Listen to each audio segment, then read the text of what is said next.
What's up? How's it going, zombie? I gotta make an adjustment. I got reality poking in.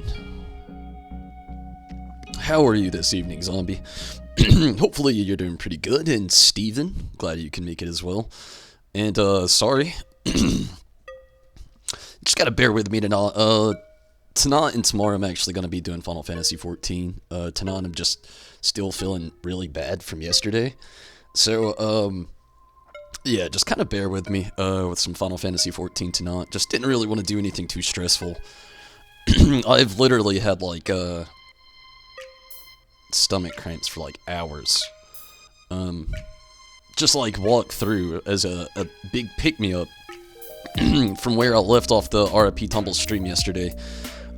Immediately had to vomit after the stream, profusely at that, and I have not been to sleep yet, so I've been awake for pretty much 2 days, and, pretty much half that time I've had nothing but constant stomach cramps.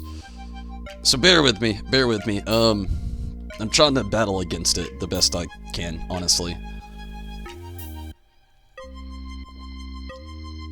Hope I'm doing better. I feel a little bit better. I feel better now than what I did this morning, and feel loads better than what I did after the stream. See, the thing about that whole challenge that is the real kicker is I don't eat sour food. Ever. So that was like one of the hardest challenges I've had to get through so far. As for like my mental capabilities of just telling myself to stop. And, I'm glad I stopped where I did exactly. I had planned to do a lot more inside the challenge, but yesterday I was already not feeling good anyway. And then I went ahead and actually wanted to do the RIP, and then I actually felt so terrible that it was just impossible to even try to do the video game stream. So, yeah, I just wanted to take it very easy and chill tonight, and just not really have to worry a whole lot about, anything stressful. Saeed, what's up? How's it going? Glad you can make it. So, E3! Also, I probably need to start doing something in the game. Zombie, do you have anything that you're trying to do? I mean, you got anything you want to run? I could do whatever. I actually have absolutely no plans. I just actually wanted to talk about E3. Final Fantasy VIII Remastered. I am so happy about that. Like, oddly enough, I'm gonna be the guy I'm excited about that. There's a lot of exciting things that we saw though, but we did actually have the release date to Final Fantasy VII Remake given to us last night at a concert event that they had, which I was super stoked about. March 3rd, that is not that far away. I'm so stoked for the Final Fantasy VII Remake. Even the joke they said on stage at E3, when Yoshi P was saying that everybody is gonna have a lot of fun in the new content for Shadowbringers until March the 3rd. I just thought that was just like a funny little jab, even at himself. He's like, yeah, when that comes, nobody's gonna be on 14 for a little bit. I'll still be on here. I'll do it like I have done the other games. I'll just like schedule it out for 7 to be on some days, and then other days have the Final Fantasy XIV still in the mix to make sure I'm just still up to par and not falling behind anywhere.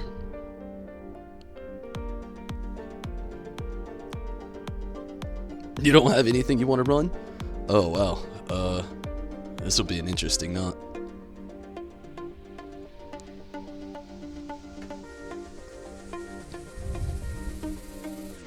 Although, Steven, like, in Discord, you were, like, just selling that spoiler so hardcore that I actually had to go back and watch that event all over again just to see what it was. And when I heard it, it was the thing that had initially stooped me when I watched it the first time through, but it didn't trigger in my head like that. Like, I don't know, it just... I guess it was like one of those in one ear, out the other things. I'm like, I'm just ready to play the game. Like, stop showing me trailers. Give me the game now. Or the expansion, rather. And, I guess it just, it just went right through, but, man.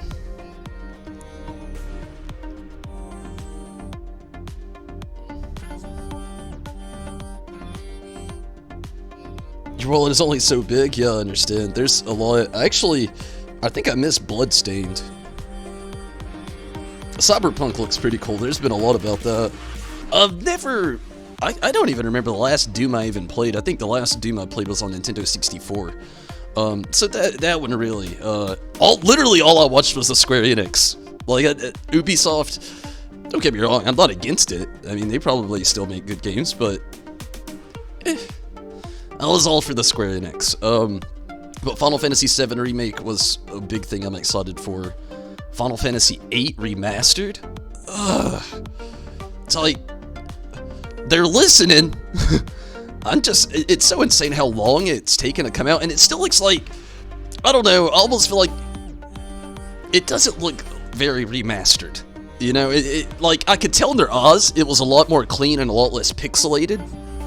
And, as far as a lot of their movements go, but I could tell they still used a lot of the old capabilities of the old Final Fantasy. I'm hoping that, you know, that trailer just doesn't do the full justice of what the remaster might be.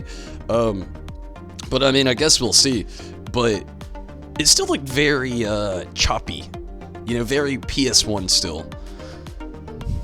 We'll see how it goes. Jimmy D, what's up? What is up? Euthanasia. Wasn't in E3. Bloodstained. Wasn't in E3. Okay. Won't be long until they get bored of making real money and start making free with DLC. Speaking of free with DLC, holy shit, the Avengers.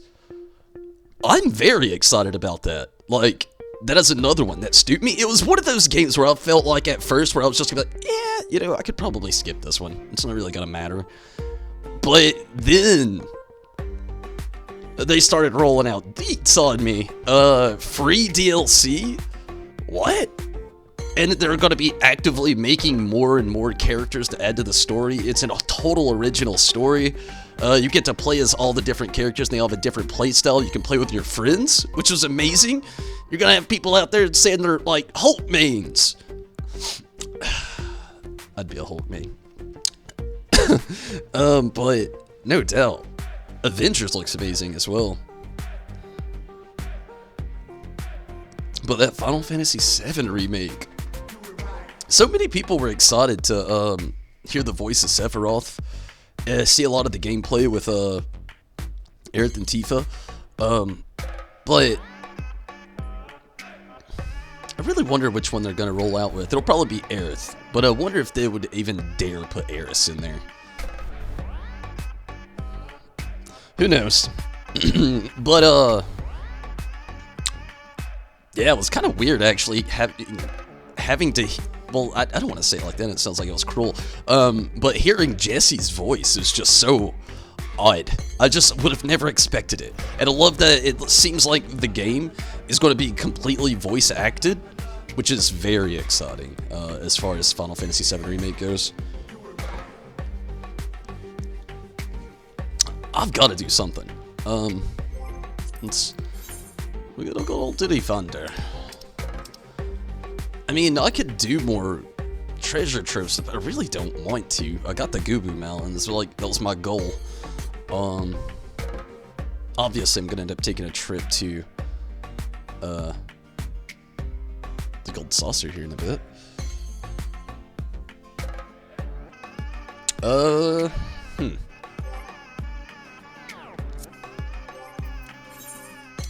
My inventory is so bad.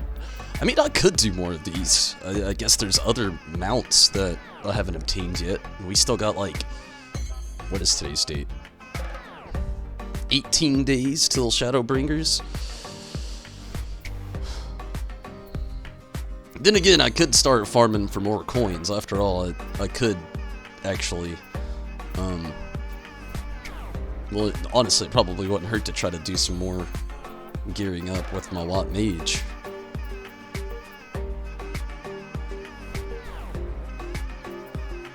You want to do that, Zombie? I mean, it's cool if you don't want to. I think it might be what I'm going to do. I think I'm just going to go run through the whole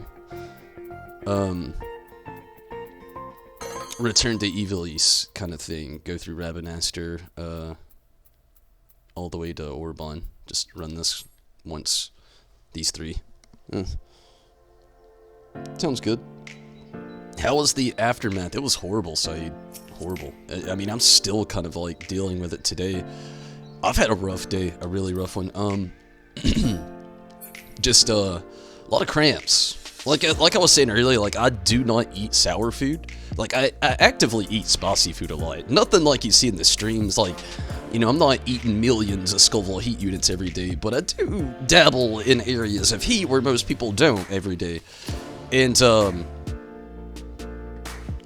sour, I have no tolerance to, and it's just messed me up so bad. Like all throughout the day, it's been so terrible.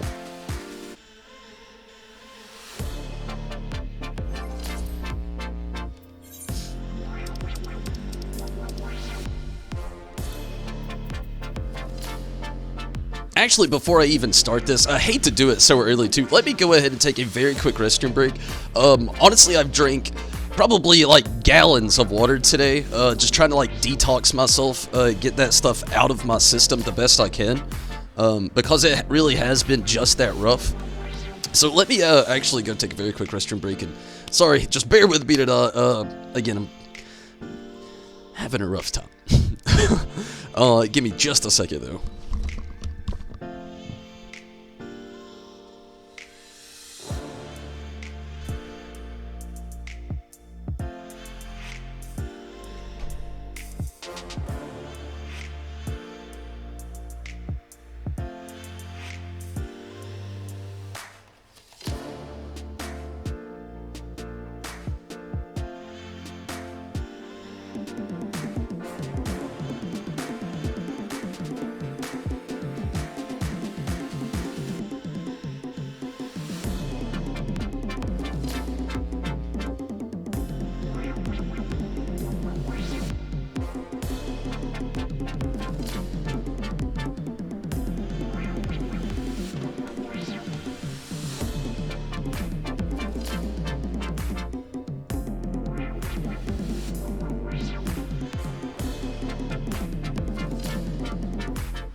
Okay, sorry about that.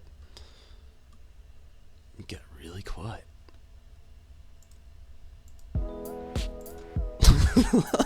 Briefly, I come in at the quiet moment. So, man, I wish Minato was actually here right now. Pretty excited that Fallout 76 is actually getting new content too. I actually didn't see that E3 at all. I've just seen like things Minato has said, and then like other people talking about stuff on Facebook, and then I think it's about it, really. But yeah, that's actually awesome too. And it's like DLC that I've talked about for months that would save the game, and it's gonna be free. Thank you, Bethesda. NPCs, actual story. That's what I'm excited about. We played the game, now we get to fondly play a story.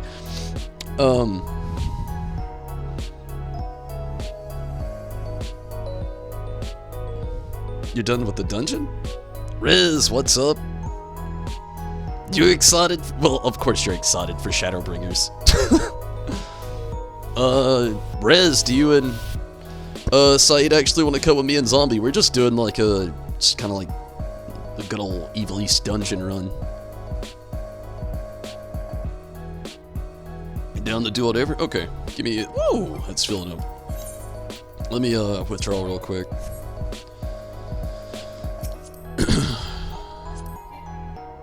Oh, you're already in another party.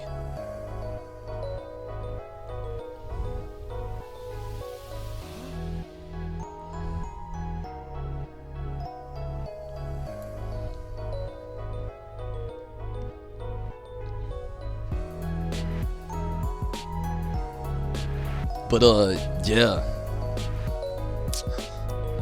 So, Riz, you gonna get... Is anybody else thinking about getting Avengers? I mean, I love everything that they've talked about with it, but I'm even more so excited about just, like, The online capabilities of playing the story with your friends. Also sounds like it can make it for a bad time. Like, I hope that it's two things. Optional.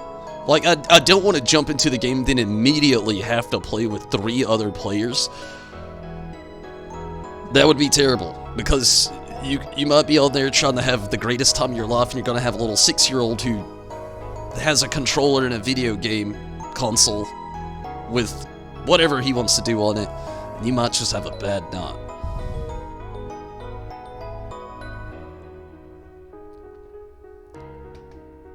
But,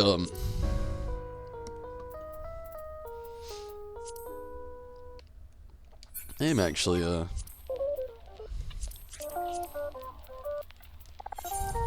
excited for quite a few things, actually. Today really surprised me.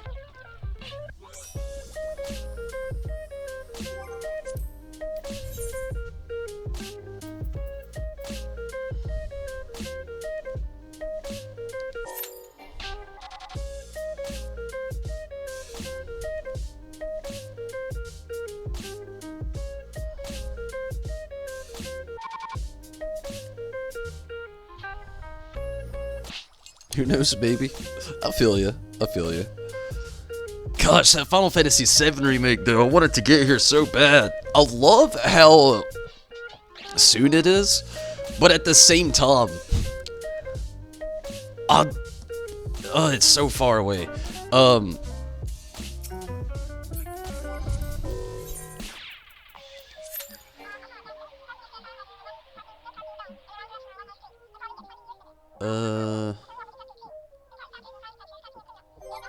Who doesn't meet the requirements?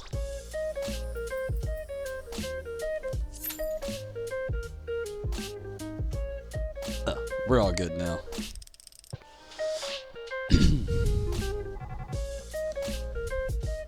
What are we running? Rabbit Aster.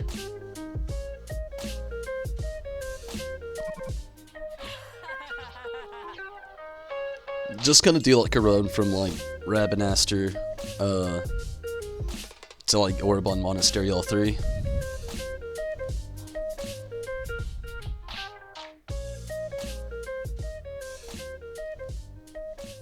I feel so like,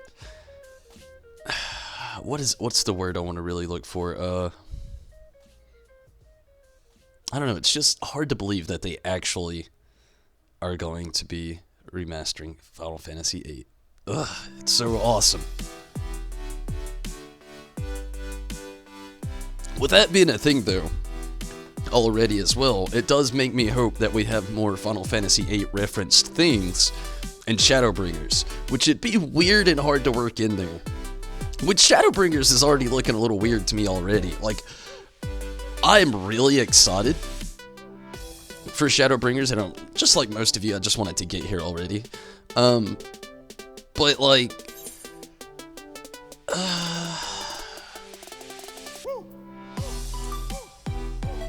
I don't know. I don't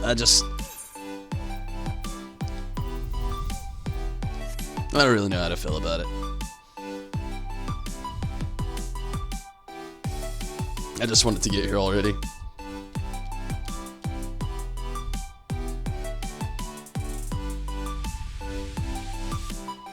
Cool res, cool. Practicing the summoner. I'm really excited for the summoner to hurry up and have its new changes. I really want to get like my grasp. Well, basically, I want to get the rotation already, because I know it's gonna have small changes when Shadowbringers gets here. Hopefully for the better. I mean, it sounds like it in a way, but like at the same time, I don't really know. I'm just hoping for the best.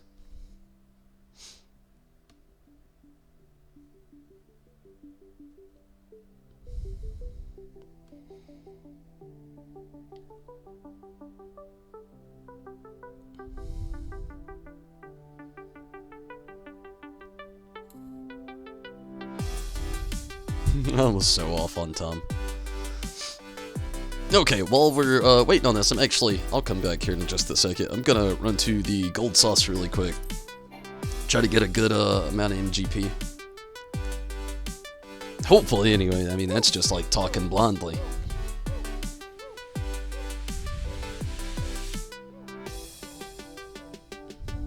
A little more than weeks left. Yeah, like 18 days. Not that bad.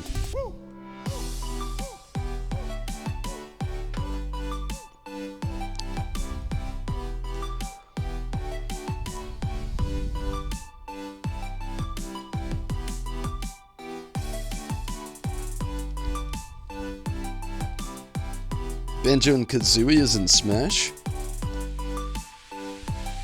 Oh, is the Nintendo E3 tomorrow?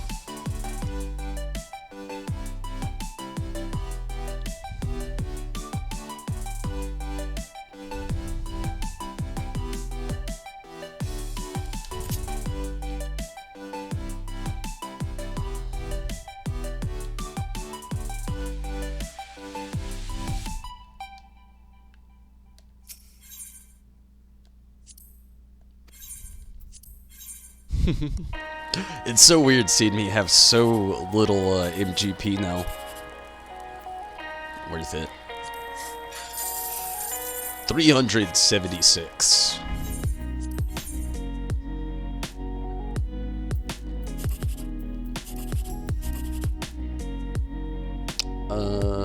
No jackpot. I don't even know where to go. 162. That's not great.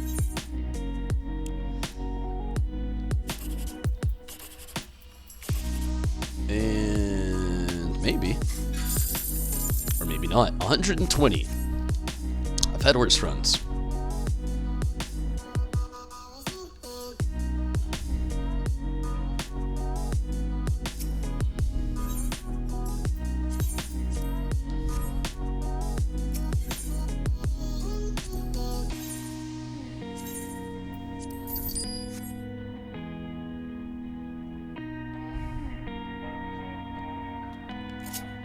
And I really don't think there is actually.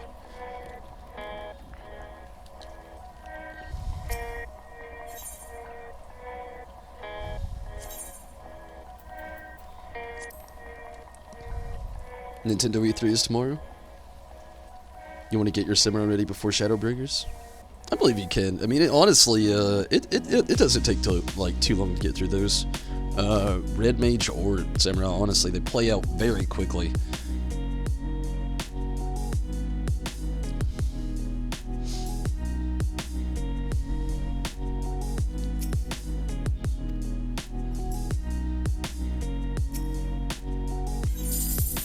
Consolation Prize.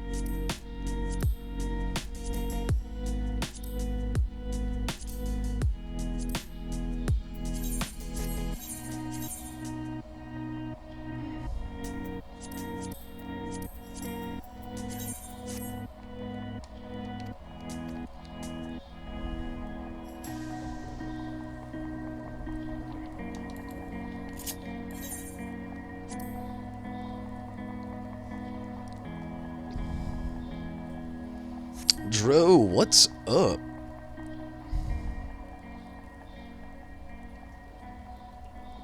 Got a mana shift the Black Mage.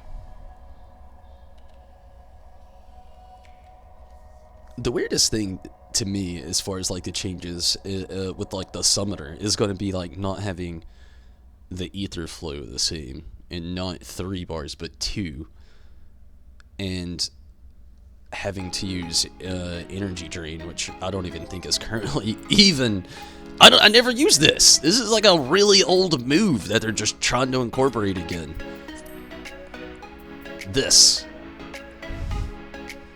which I don't get, but that is going to be replacing ether flow. But okay, whatever. And things are gonna be much more instant and a lot less cooldowny. And I don't know how to feel about that either. But okay, I'll rot it out.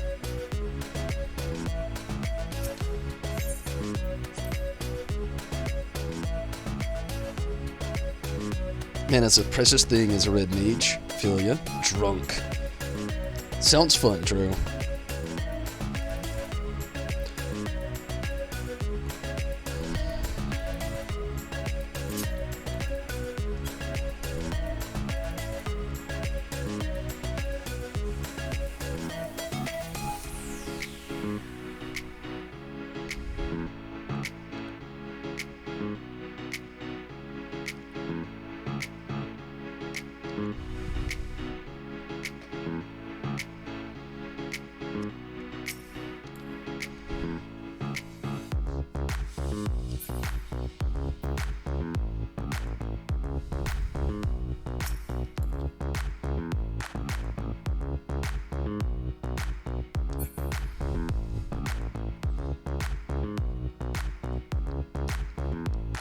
Man.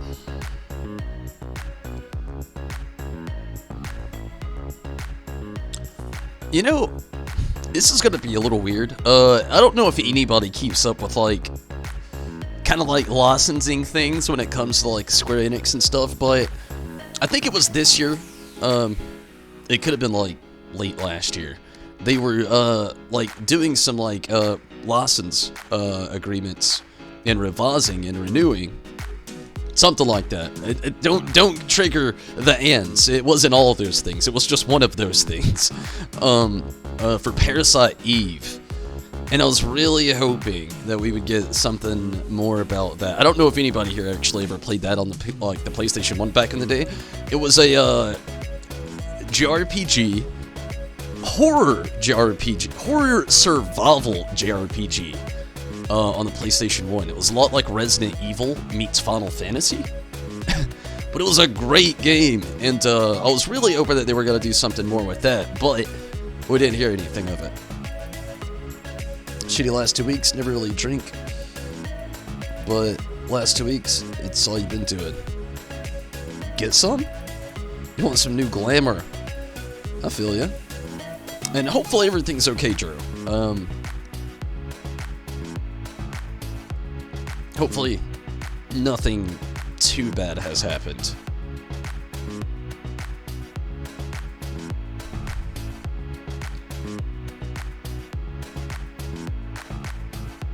Parasite Eve was the shit. I totally agree. Never played the original Parasite Eve, but played Third Birthday. It's actually the only one I didn't play. I played the original Parasite Eve, then the sequel, and Third Birthday was the one I actually didn't play. Hell was it, actually? I didn't even know it existed until like a few weeks ago. I was talking about this very same thing. I think maybe with my brother? I'm not really sure. It was definitely an IRL friend who, I shouldn't even say that. You're all my friends in real life. Even this is real life. But no, I was talking to one of my buddies about it not that long ago. And something was mentioned about Third Birthday, and I was like, what the fuck are you talking about? And then I looked it up, because I literally thought they stopped at 2 and just quit. Minato, I'm so glad you're here now. I've been wanting to talk to you particularly about Fallout 76 so much. I saw where you posted all that in Discord, and I've made my brief messages in Discord today. Honestly, I've just had so many stomach cramps and things like that, that I've just kind of really took it easy today. I've been off a lot of social media, just popping in and out, mainly holding myself in my stomach through all the cramps. Much like I'd mentioned earlier today, like I'd never had acid reflux, but I've heard about what it's like through other people, and I've literally had it like all day long. It's finally gotten a little bit better, but like I felt so shitty after last night's RIP tumbles that I literally just could not sleep. I sat here and watched YouTube videos all night long, trying to take my mind off of everything, watching other people eat gross shit. It doesn't work. Don't do that. It kind of, I think, might have actually made it worse. It's probably why I didn't sleep. But yeah. You liked it. Wasn't great, but fun. I like that. That's a really honest answer. Did read up on the story a bit, but third birthday makes it confusing. That's weird. That it would make it confusing. Isn't it weird how like Silent Hill, they did that with their story? Like even Resident Evil did it with their story. Like Resident Evil, you got 1 and 2, and you're like, okay. Then you got 3, and you're like, okay. Then you got 4, and you're like, okay, whoa, what is happening? 4 was a good game. I hate the controls in 4, though. I hate them. 5, and you're like, okay, is this even Resident Evil anymore? Then 6 happens, you're like, this is not Resident Evil anymore. When did I start? When is this Devil May Cry Resident Evil crossover? Then 7, and you're like, wow, this game's just fucking scary. Also doesn't really feel like much of a Resident Evil game. Kind of has like those original feels, but that first person vibe that they brought to the table was amazing. I loved it. But like, it was so different.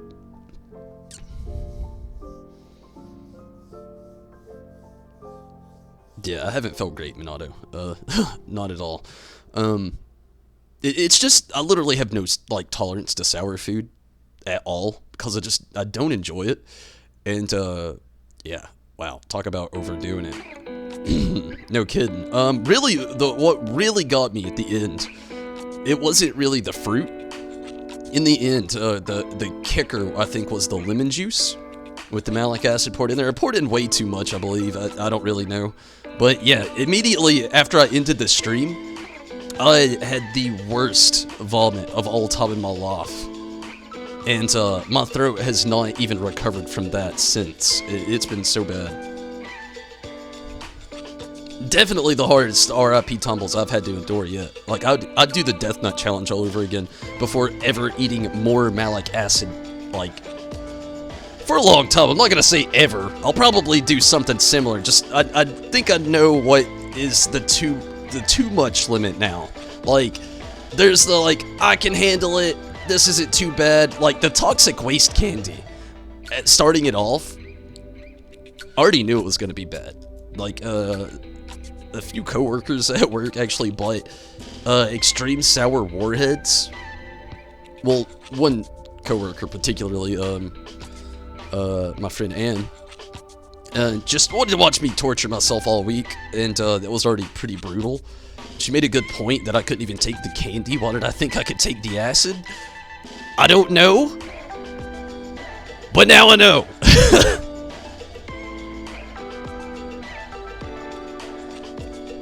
And if you don't know what I'm talking about, I definitely encourage you to watch me torture myself on Sundays on the playlist on the channel, RIP Tumbles.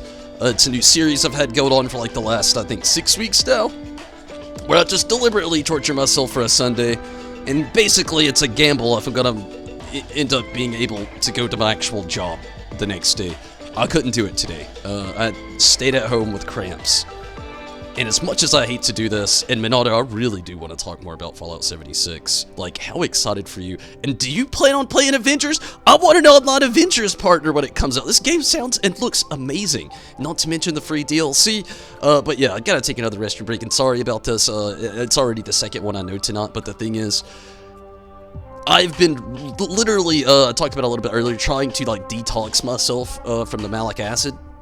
So I've drank a lot of liquids today, mainly water. I've drank probably gallons of it, which I know isn't healthy at all. But again, just trying to like completely detox this out of my system. It is not a pleasant feeling for me. Again, I've got no tolerance for sour food, but give me just a moment and I'll be right back.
Okay. Interested in the 76 stuff? Wonder how that will play. Yeah, same here. What I'm really excited for though is like, one, it's another game where me and you could just go completely antically crazy, like we did previously, when we were playing it pretty actively, when it was apparent. It died out so quick.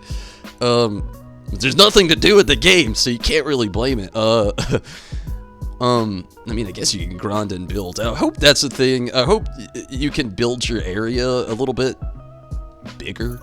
Just, I mean, they might have already fixed that. I don't really know. I remember they had the bulldozer option where you could actually kind of like clean out the landscape a little bit so you don't have like smaller objects kind of like blocking your spot. Because if you're somebody like me who built your house in a really shitty spot, it's not really a bad spot, but it's a bad spot. And that sounds very contradicting, but it's just the fact that, like, where it is and what it's around. Like, Minato's place is, like, right above mine, but there's, like, a death claw up here. It's an active, gosh, I actually forgot what the big dragons are called. The Scorcher Beast? Scorch Beast? Whatever, the big dragons. And then, yeah, it's a pretty active spot. Plus, it's right under a big power tower, or it's like maybe a service signal tower. I don't know. It's under a tower, and it's very limited as far as to where I could build in my area. My house was small and had a bunch of shacks around it. Todd making fun of themselves was great. I haven't watched any of this stuff. I'll probably have to go back and actually watch the Bethesda E3 event from last night. I just wasn't feeling good last night. I had enough energy to watch the Final Fantasy VII remake trailer and release date, and then just like enough time to just like lay here and just watch people eat gross shit on YouTube to make myself feel better, or at least attempt to. It's part of 3 big-ass huge bugs in your... Whoa, what the hell did I miss? It's like 3 of the big-ass bugs in your room that should not be in? I don't even know what that means, Riz. It doesn't sound good. Save up to buy a medium house. Honestly, in Shadowbringers, when it actually drops, there's going to be like a new housing district eventually added to the game. It's going to make things a lot easier for you. But I feel you.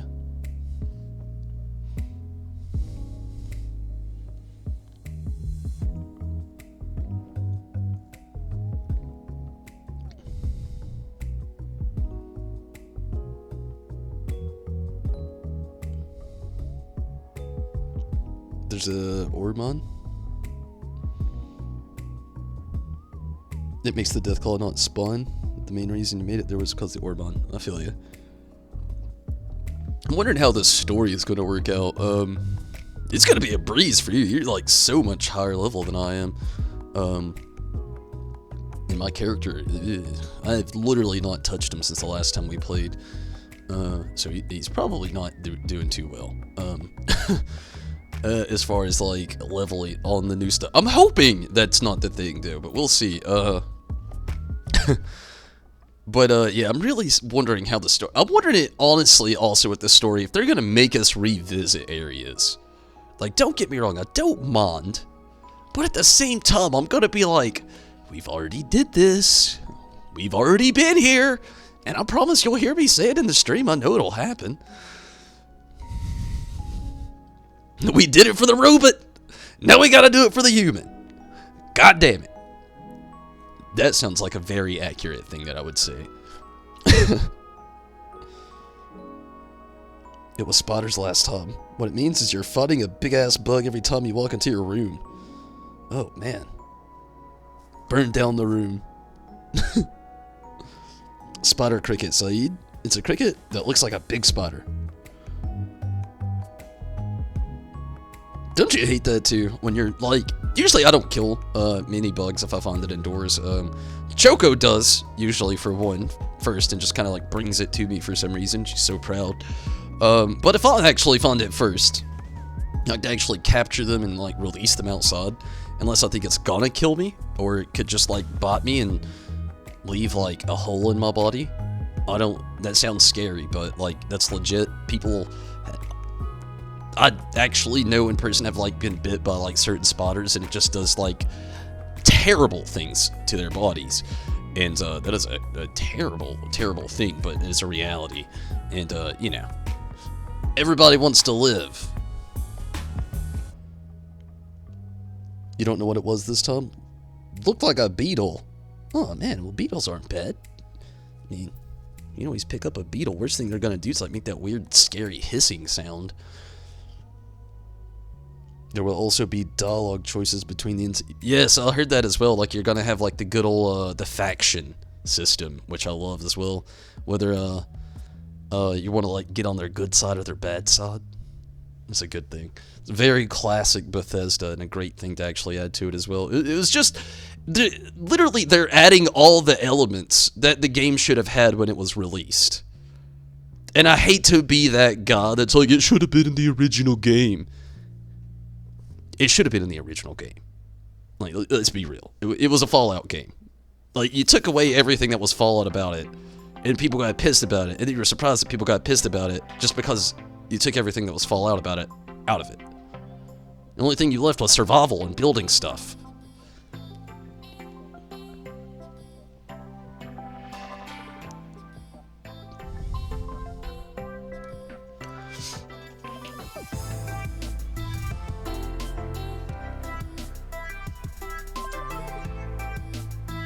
One of the thing about Avengers, though, that I'm also looking forward to is, like,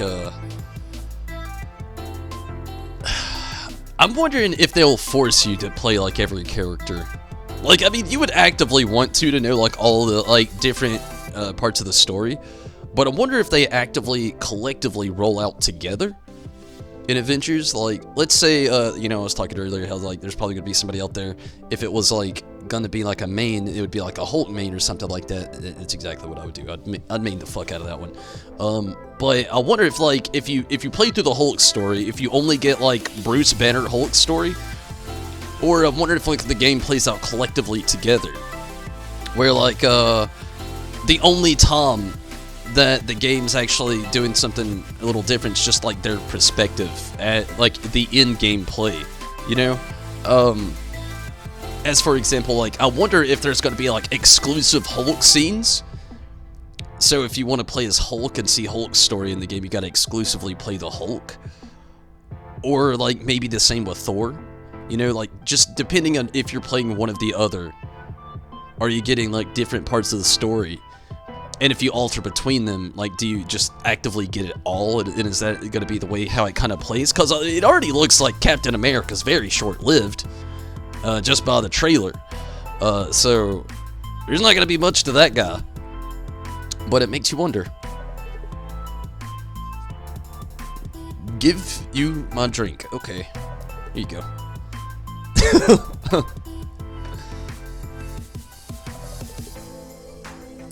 All you want from Bethesda is Elder Scrolls 6. Also, Battle Royale. That sounds interesting. I'm not that excited about it, though. I feel like that is something that, like, they probably asked Ninja, because, you know, Ninja did that thing with Rick and Morty and Logic when they all did their live stream of Fallout 76 during the beta. Like, let's face it, it's one of the biggest growing things actively as far as competitive gaming goes. And then you had Ninja play it, who basically just, like, I'm phrasing or paraphrasing other websites where they said he looked like a blue Sonic the Hedgehog in his Fallout 76 suit. And I wonder if that's where the inspiration for live action Sonic came from. Anyway, but yeah, I'm wondering, honestly, about the Battle Royale system as well. It's not going to be something I actively do too much. I'm really more about the story, but I might dabble with it, you know, a few times just to really see what it's like. It's going to be really hard, though, if they're going to have to take that, like, cap that they've got. It was, like, 24 people could be in the server at once. They have to take that away. I mean, they're going to have to add, like, way more people. 24-man Battle Royale sounds boring, especially on a map that big.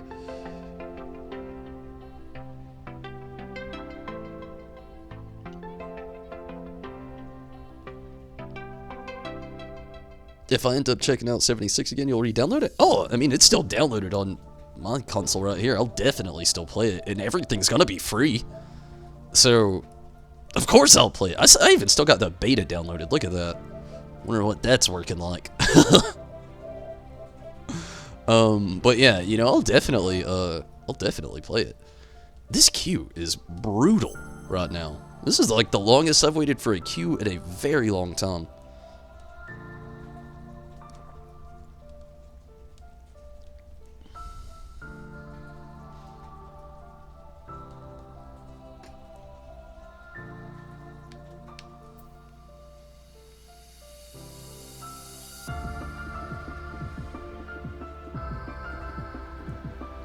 I think I missed Zombie's Cool Glamour.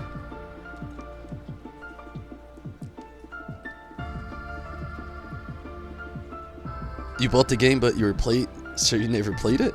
Play it! Honestly, right now, well, I don't know. When did they say the beta was gonna release? Or not the beta, but the DLC. But yeah, you should definitely get in there sometime, Renez. Honestly, it probably wouldn't be a bad time to just like kind of play it a little bit now, dabble around with it. Before the everything gets here. But then again, it may be a perfect time to just pick it up right when it comes out. Then you don't have all that everybody else that's kind of already played it and went through it, where you end up just like nuking random things to just have something to do.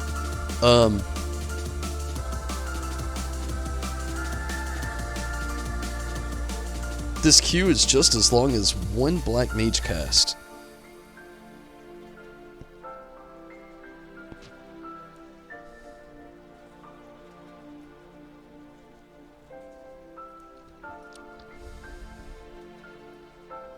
This week? Really?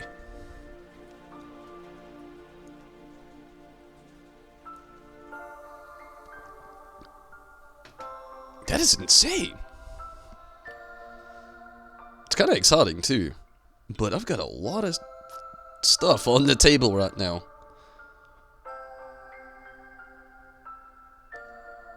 Still trying to keep my active duty with jumping into Final Fantasy XIV here, doing these streams and rambling some shit out.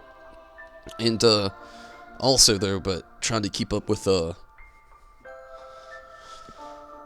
Nier Automata, which I'm falling behind today. I really wanted to get back into it today, but it just, again, with as rough as I felt all day, I just did not feel like getting stressed out. It's a very stressful game, and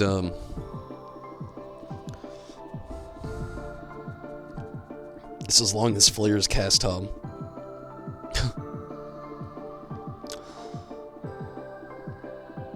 Well, we need one tank, one healer, 5 DPS.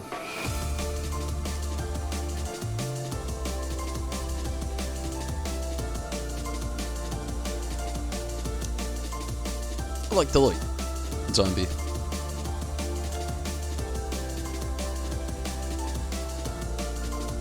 I really like your staff. I'm trying to like get a good view of it, but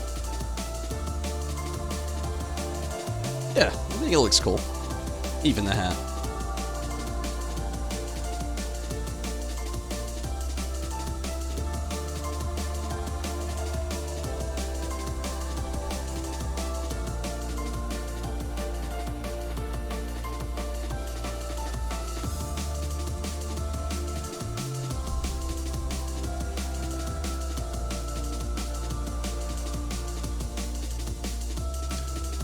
Honestly, I hate to do this, and thanks for bearing through me with it all, everybody, but I gotta take another restroom break really quick. Again, the whole me trying to detox my system days kind of really just messed me up.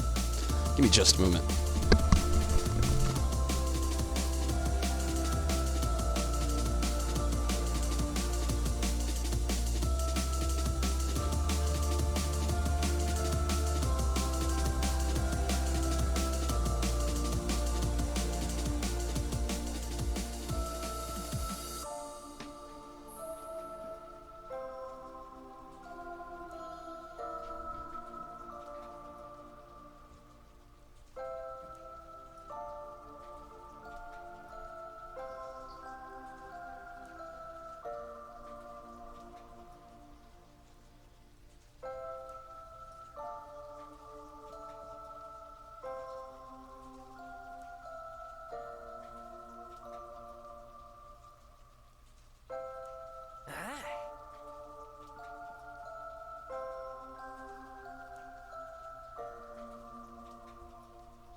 That thing looks a lot cooler now.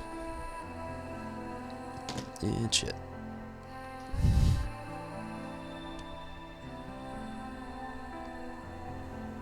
Gave it to you? That's cool.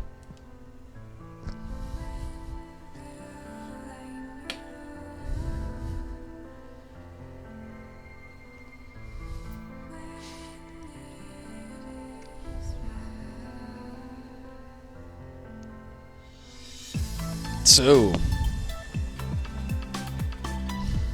the Promels. Do we want to talk about it? Do we want to talk about it? These old-ass Promels. Pretty much got the collective here of who was talking about it in Discord.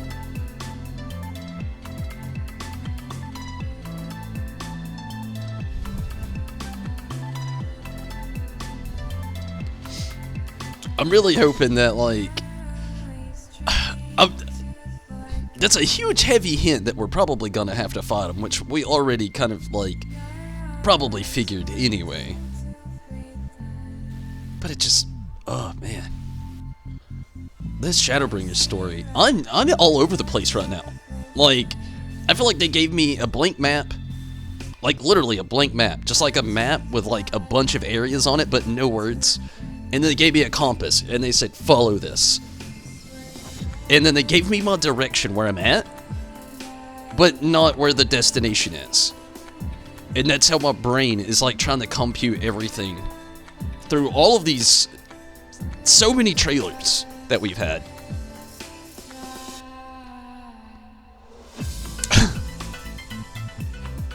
Spoilers! Don't consider it a spoiler. I mean, it is, but it isn't. You know, it depends on, like, if you're looking for that, like, whole wow factor of the game, like, I didn't expect that. But I mean, it's not that spoiler. I mean, it's in a trailer, so I feel like it's got to be very heavily gleaned upon. And I'm still wondering if, like, a lot of people guessed it already. You, an old buddy of mine, guessed this a good while ago too. It feels good. I'm wondering how it's all really gonna kind of like come together though, because I feel like through these trailers they've shown us so much that we somewhat can like already look at and guess upon, but at the exact same time, what are the steps that get us to these locations? Like, I already get it, you know, the light is too strong, so that you gotta embrace the darkness. Wow, we literally went from, like, almost getting a group of people here to, like, nobody's running. We might not get to run Rabanastre. We might just have to skim over this one tonight. Pending. I guess we'll see. We'll wait, like, a little bit longer. But this is brutal. I don't think we're gonna get very far. It's not looking that way anyway. But, yeah. Like, just so much. Like, still has to happen. There's information that we'll learn early on in the story. I'm hoping so. Like, I'm really wanting them to ramp out some, like, good story details. As soon as, like, I literally want no breaks in Shadowbringers. I don't mean no breaks, like, throw crazy shit at me that's just gonna make me wanna stop. But I mean, like, I really am just like, I feel like I need a heavy story dive right now, and really hoping that Shadowbringers delivers that. Definitely, which I, you know, full on believe they do. Stormblood, such a good story. You know, Heaven's Ward was a great story. The original A Realm Reborn. I never got to play the original Final Fantasy XIV, unfortunately. And fortunately, I guess I never heard a good thing about it, other than the story.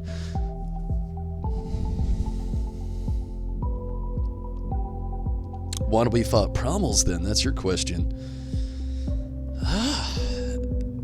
That is a huge thing, you know. It could be probably for multiple reasons. One could be maybe the fear that maybe we fought the Promels, and this was set maybe by the original Promels, so that they never have to worry about being overthrown. Or maybe just the collective destruction brought on by one of the Promels. is just a threat that has to be dealt with before it becomes a full-blown calamity, maybe. I could go on for days with that one. This is just me, like, spitballing.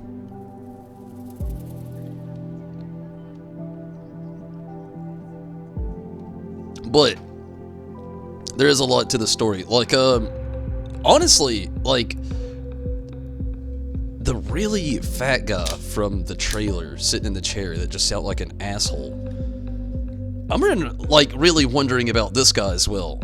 And, like, the fat Mikote that we've seen. Like, we've heard a little backstory about, like, some rich people just kind of, like, staying inside, eating all day, and doing whatever those types of Mikote do. Just, they're rich and greedy. Probably make very shady deals with very shady people. But I don't know, I'm wondering more about that as well. Like, there's just so much that I feel like needs to be explained. And then, not to even mention the whole mix of the Vieira and Hrothgar coming in there, and them having a backstory behind them as well. And all these Beast Tribe quests that are about to be coming out. I'm so excited. Leaning more towards the latter. Yeah, probably. More so that it doesn't become a full-scale calamity. But also, they drain the ether as well from the planet, do they not? That's another big thing, I believe. I think so, yeah. Yeah. I don't know, I could be wrong. It's been a good minute since we've had to face a real primal in a while. We've been doing the Four Lords, and gosh, what was the last primal?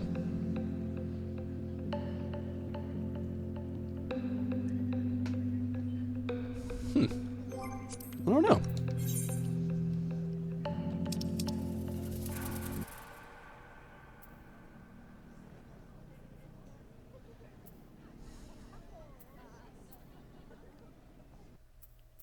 Was it Shinryu?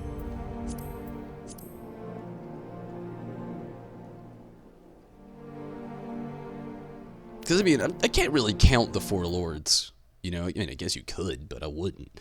They're not really primals. They're, similar, but not really.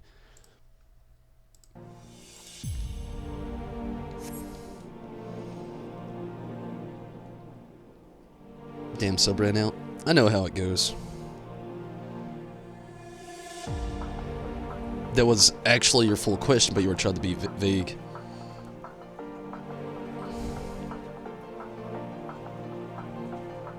The question isn't while we fought primals, it's while Hodelin wants us to fight them, and not her, or Zodiark himself.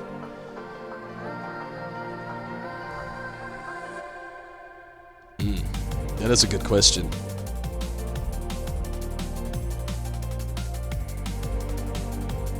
Only paying for the game? That would be cool as well, Saeed, I could agree.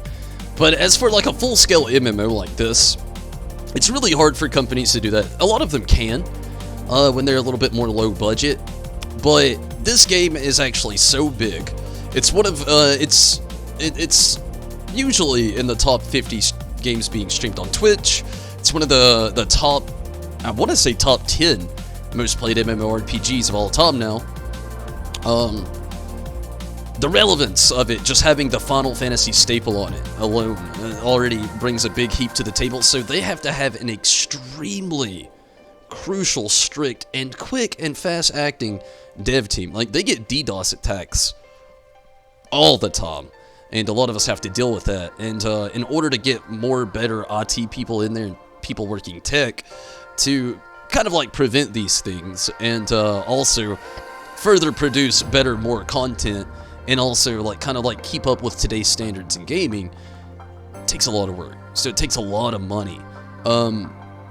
So I get that. I mean, I would love for that as well. I mean, it'd be kind of like Fallout 76. You buy the game, everything else is there. There's optional things for you to buy if you want to, but also understand it from the actual realistic standpoint too of it. Just honestly, it's your typical MMORPG that's very popular.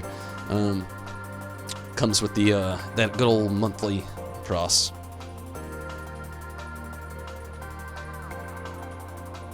Lots of World of Warcraft refugees as well. Same, honestly. I was one of the few. Right before Stormbringers actually dropped, I recently quit playing World of Warcraft. I was playing through Legion and I was enjoying it, but not as much as I used to play World of Warcraft. And, you know, I'd kind of just dropped that, was kind of like playing more and more Final Fantasy games right before, and the streaming had just started too, and 14 just fell into play. It worked out so well.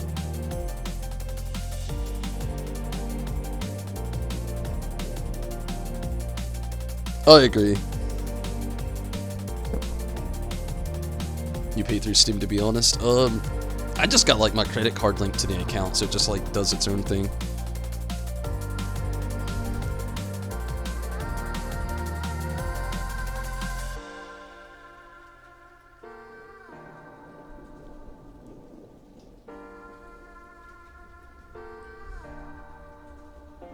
Oh yeah, true. Honestly, yeah, I forgot all about that. The free login campaign. You could totally take advantage of that right now.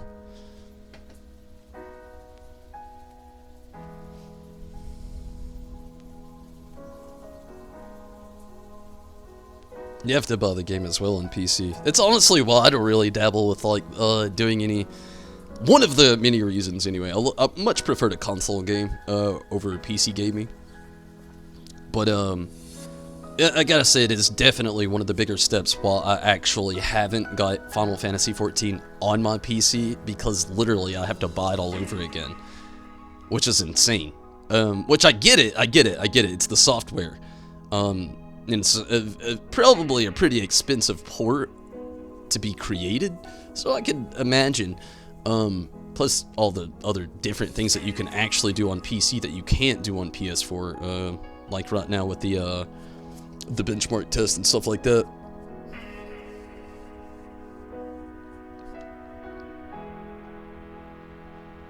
You find them fascinating. They're two very different games, I'll tell you that. Like, they have a lot of similarities, which makes it easy to, like, converge from one MMORPG to the other, from World of Warcraft to Final Fantasy XIV. Like, loads of similarities.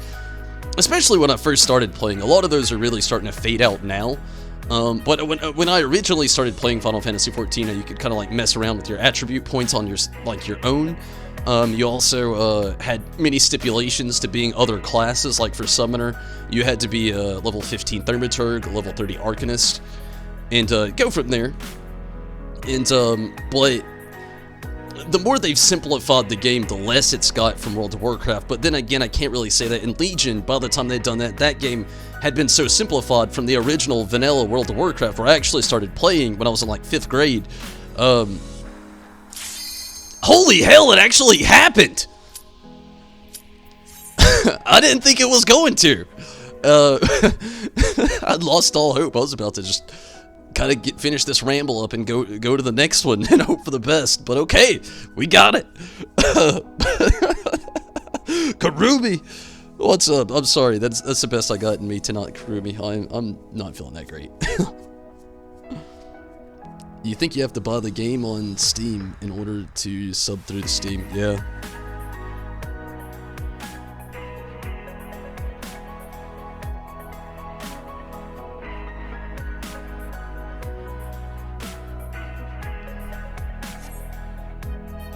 Rare coupon.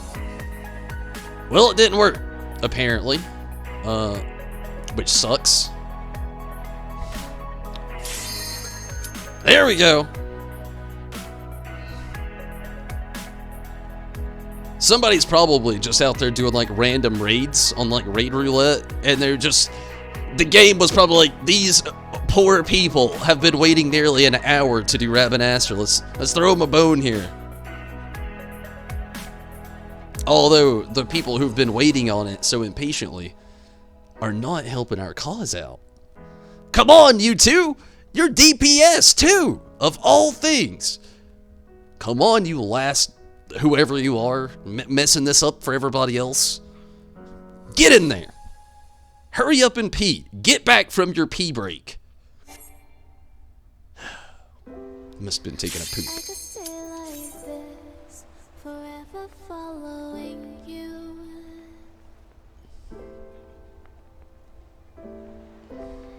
just don't get too far, and I'll be right.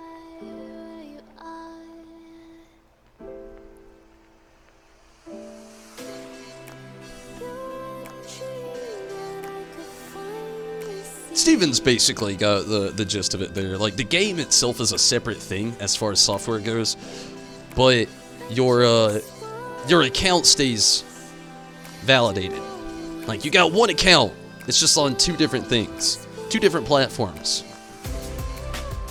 Which, I'm literally only paraphrasing what he said because I don't play on PC. Again, I have to really say that. But he does, and I just trust him.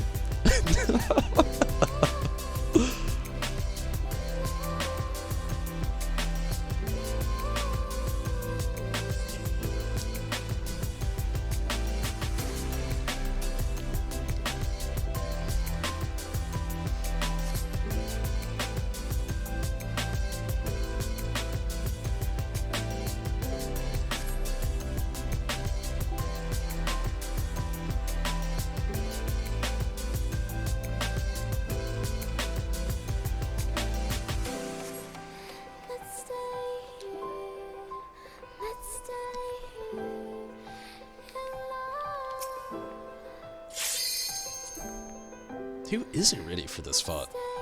I'm so ready!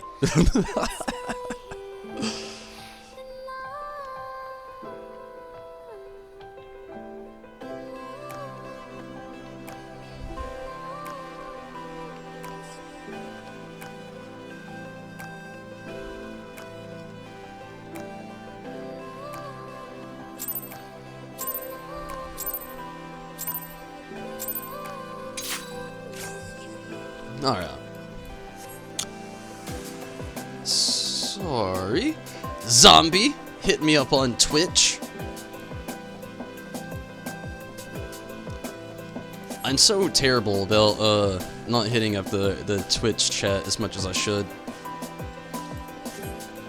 I get pretty caught up sometimes with the YouTube and everything. But hey, no, for real, if anybody, and I think I talked about this the other day, I'm pretty sure I did, actually wants to try to help me out with trying to get more associated on Twitch, even though I'm very, I guess I have a comfortable spot, you could say, here on YouTube.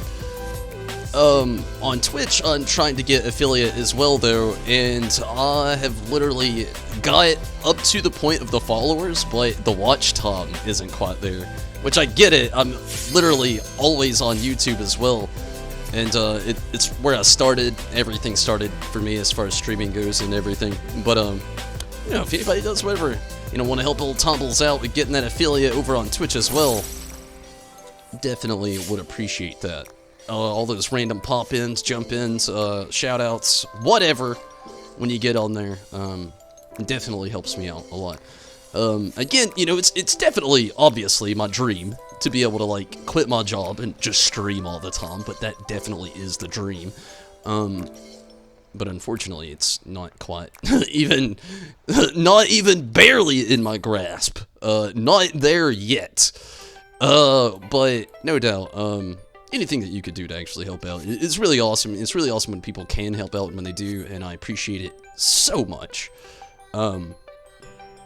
After all, I literally do everything I do just to try to kind of like entertain people. I know what it's like. It sucks being bored. And I try to kill that feeling. Even sometimes we're talking about some typically weird stuff sometimes, doing some weird stuff sometimes, but also just kind of generally trying to just have fun. You know, like playing video games and stuff like that.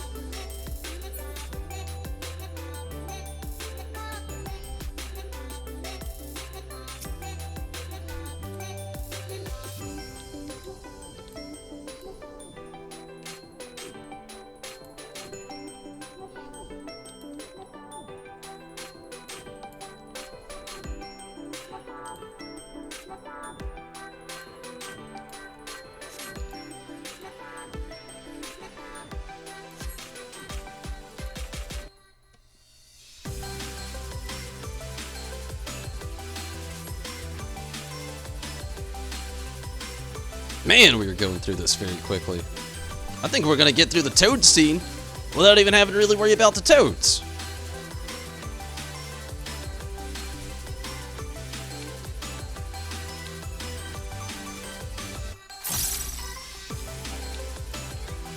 Kill me free.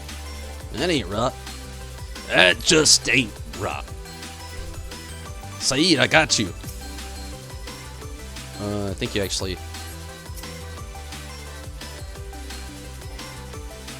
Where you at? There you are. I'm coming. Oh man, this is one thing they gotta fix in Shadowbringers.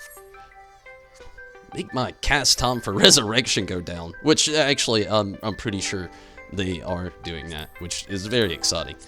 Because honestly, that becomes a big thing being a summoner. You gotta res people a lot, and yeah, it wouldn't actually hurt if they kind of like made it better. You can get Steam cards easy in Egypt, but you can't find Final Fantasy XIV game cards. You have to get a new PS4 for any reason? Whoa, what?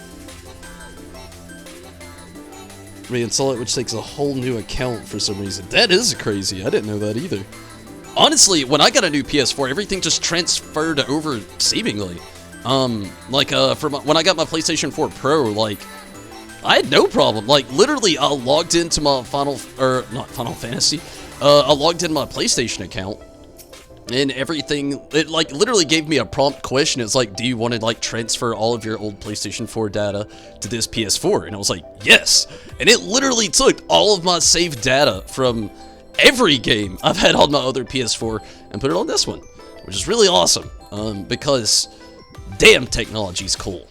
But yeah, I've never had that option or, you know, anything like that actually happen. And as far as like having to reinstall it, really wasn't that bad for me. Like, again, it just transferred with all of my old data when I got my PS4 Pro. But that could just be the PS4 Pro itself, maybe. I don't know. Maybe that's just like one of its capabilities. I don't know. That's... I never had to run into that one. That does sound unfortunate, though. I know how long it takes to download this game, and it is not fun having to sit down and wait literally a whole day to have it download.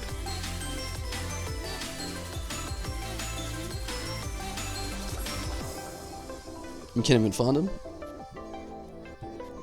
Best Spot used to sell them, but they don't. Yeah, honestly, as far as like trying to get the relevance, I mean, you could probably order them on Amazon. But as far as the relevance of like the cards go, like maybe it would be easier to maybe do like a prepaid card system, like maybe get like some sort of like prepaid banking card, and then like just, you know, keep money loaded onto it actively. Then you could avoid that issue. And it's just like a food for thought, I guess.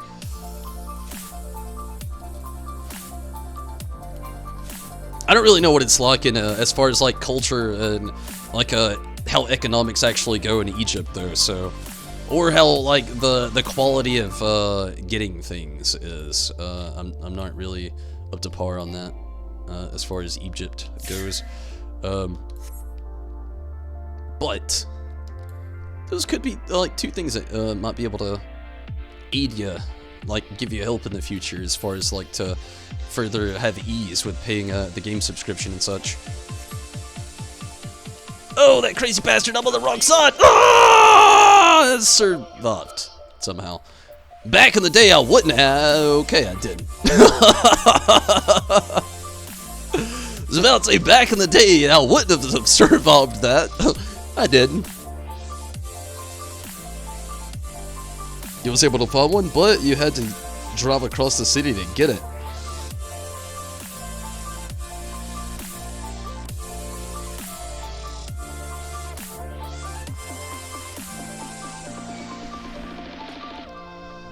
Well, Zombie, it's awesome that you could help out Saeed in being able to play the game.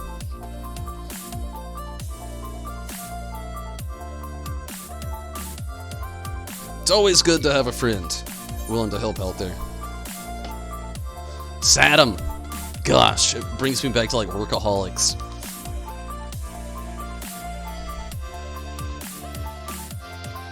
Oh, monkey. Double monkey. No, no, no, no, no. Get your AoEs away from me! You just killed me. Both of you.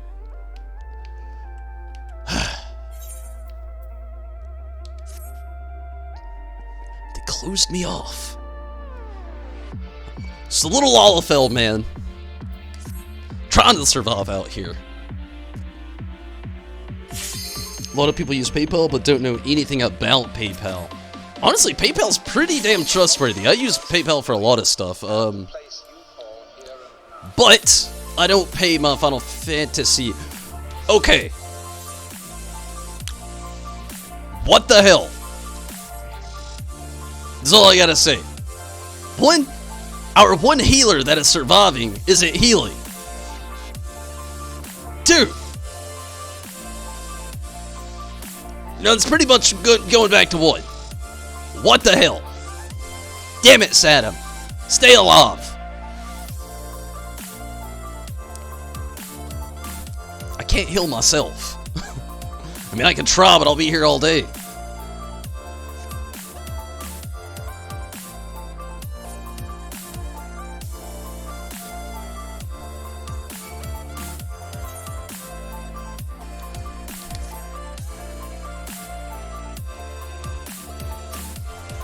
I think Saddam's having some connection issues. I think that's what the problem actually is.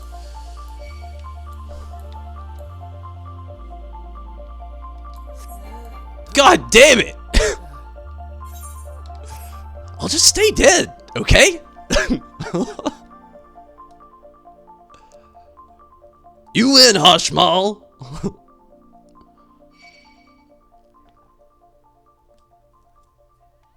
Kalia over here keeps raising me. Thank you, whoever you are.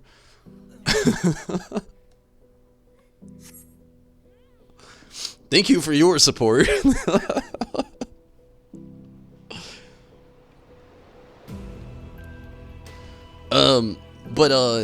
Yeah, again, you know, a prepaid card, they're usually not that hard to actually get your hands on, and that might be an easy way if you could actively keep, like, money preloaded onto it or something.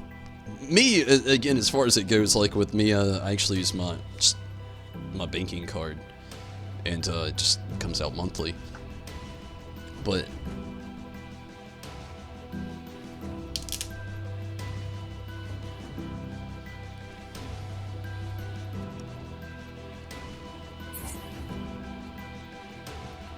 I'm gonna have to starting point this one.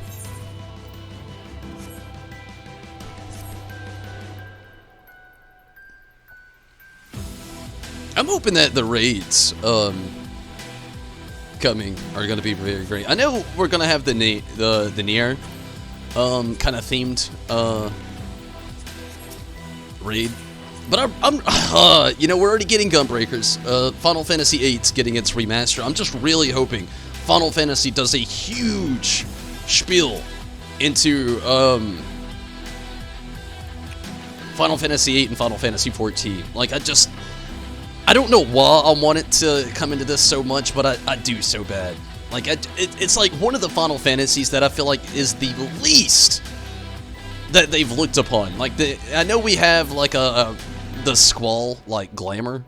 Again, you know, when Shadowbringers is released, and a lot of people that got the pre-order get the Squall Gunblade for their Gunbreaker. You know, a lot of cool stuff, but I'm really hoping not just like stuff like that, but actually nostalgic key points from the original Final Fantasy VIII. I hope that we'll just have like more of those moments. Just anything really. I would maybe in the raids later on. It would be, you know, pretty cool to actually see like I don't know, a Balam Garden raid would be pretty intense.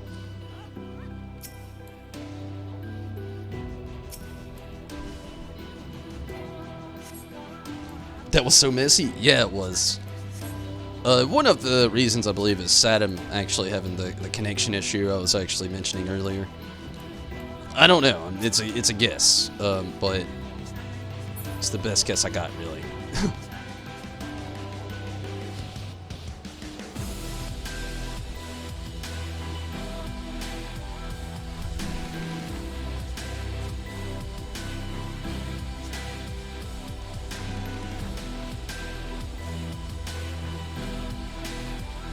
So, like, did they actually release a trailer for the new Elder Scrolls game.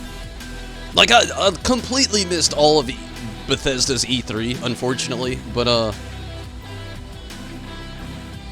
yeah, I've been very curious about that as well. Like, I'm gonna look it up tonight after the stream. But yeah, I've been really curious about that because we've talked about it so much, and even I agree as like a huge Bethesda fan. You know, they've got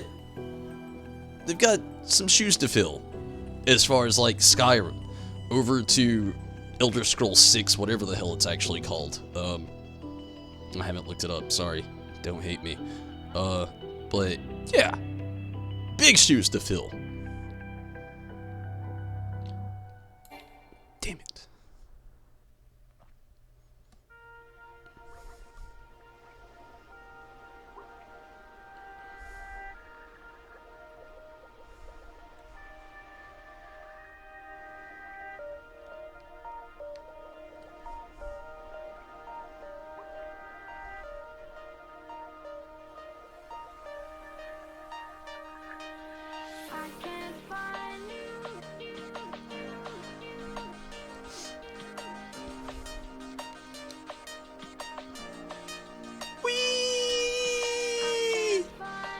There's my marker! And there's that one! My god, it's the Goonies all over again!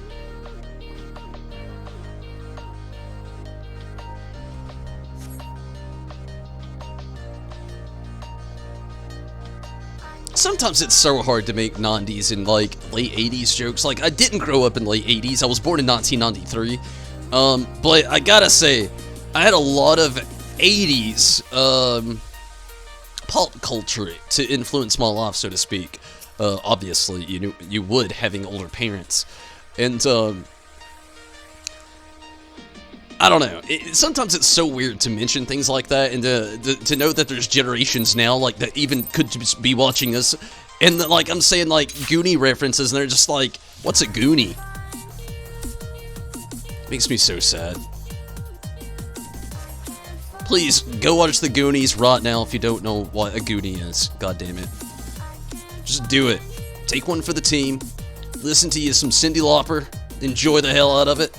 Take you a good old trip back to the 80s. And enjoy that one. That's a piece of gold right there.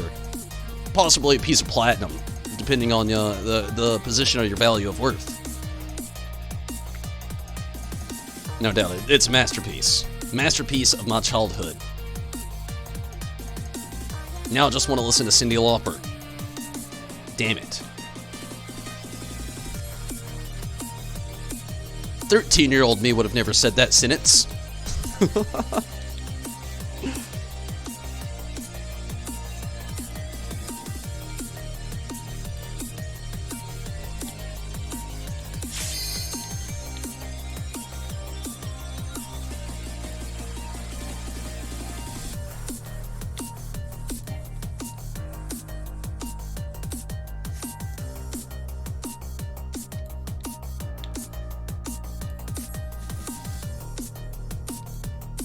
Whoa. Not cool. Ah!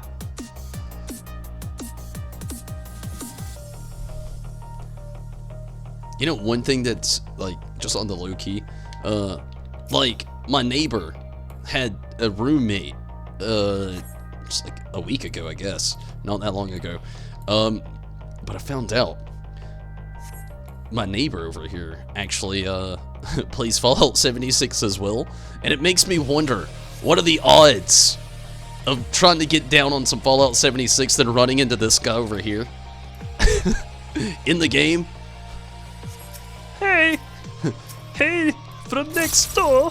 He doesn't sound like that. I'm just doing a random voice because, well, shit. And yeah, it'd just be awkward. Hello, neighbor. What are the odds of finding you here? Well, shit. I don't know.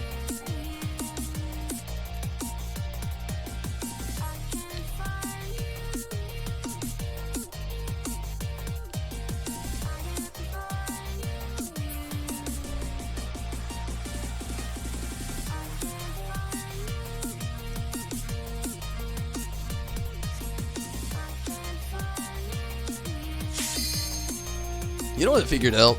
It really doesn't matter where the fuck you stand when this happens.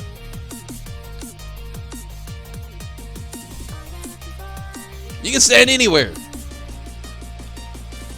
Legit. It doesn't matter.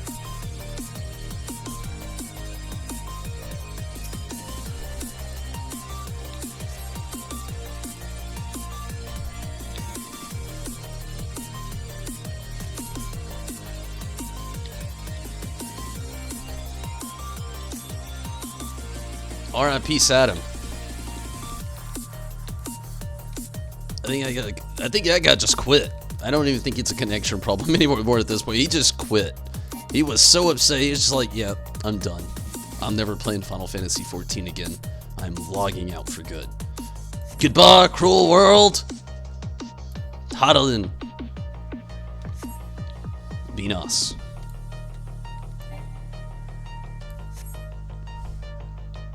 Maybe he said goodbye, cruel Eorzea.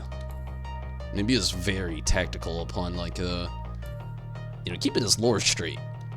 You know, sometimes you just gotta be very lore forward. Is Fallout 76 a good game? Oh, that is a hard question to answer. Kinda? And I don't mean that in a smart-ass way. That sounds like a smart-ass answer, and I swear I don't mean it that way. Like, it's literally when somebody asks you, like, cheese is the best option. Don't hate me for it. A lot of you already know why I'm using this for a reference, but it's the best way I got it. Like, it's like cheese. Okay, you're either about it or you're not about it. And I know most people like cheese, but I mean like those real fermented cheeses. You know what I'm talking about? Like those cheeses that are like, it takes an acquired taste. You gotta get on a cheese level for it. Like you gotta go through cheese level stage. You gotta grind your life on cheese to be able to handle certain cheeses. Like that's a blunt truth, you know? You just can't go jump in some Limburger cheese after you just ate a big old slice of Kraft. It's not gonna happen. You're gonna eat that Limburger after that Kraft and you're like, this is rotten. This cheese is no longer cheese, it has become something completely else. It has inceptioned its cheeseness out of existence. And, I mean, that's a legit thing, and I feel like Fallout 76 is literally that exact same reference, but in video game form.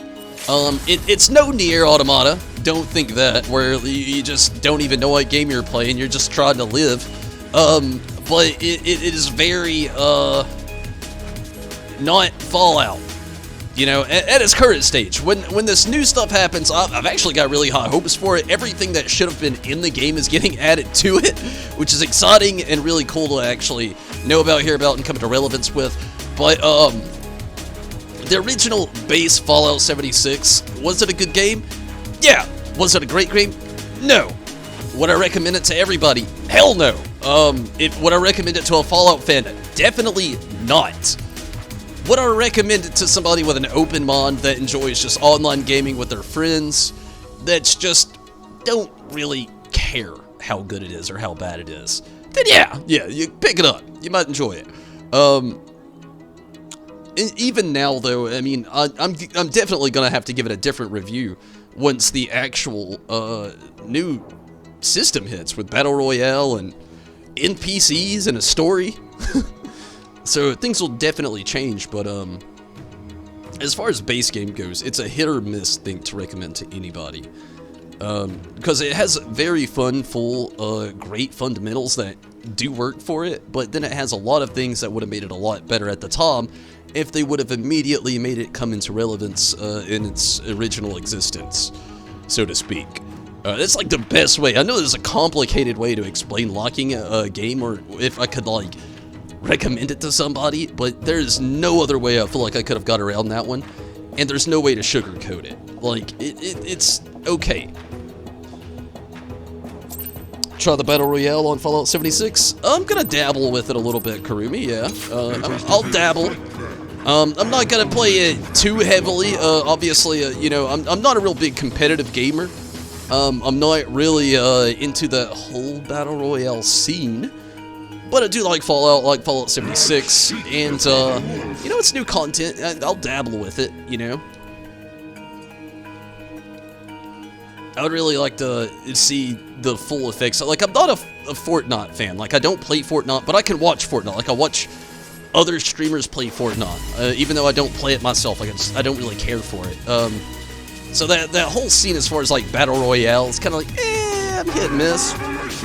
But you know, I'll give it a whirl though. You know, I'm not gonna like write it off as soon as it's readily available to play.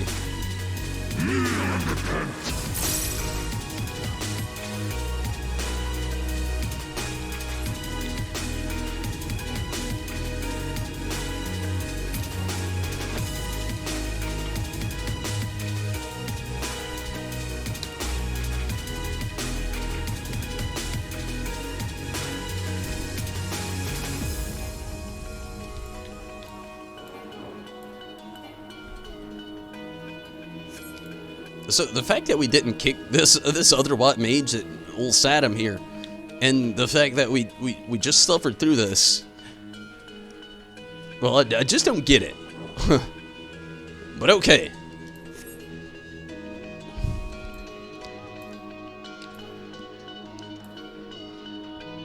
You are the blood to stain the circle. You know, I was really surprised to actually see, and I guess I shouldn't have been surprised, but I really was, to actually see that Dying Light was getting a sequel. I know it has a huge following, from zombie fans to parkour fans to the first-person survival fans out there. A lot of people looking forward to a Dying Light 2, but I was super surprised. I played through half of the Dying Light, and I just didn't care for it. It wasn't my cup of tea, as far as like zombie games or survival games go. It was the parkour. I'm not gonna lie, the parkour ruined it for me. It was just like, I felt like the focus was more so focused on parkour and not survival. Because believe me, don't get me wrong, I see how it might be helpful to know parkour in the apocalypse, but at the exact same time, let me tell you, there's not gonna be that many people trying to learn parkour in the apocalypse. It's gonna be more about just being alive in general. But yeah, it makes me, I was surprised to see it.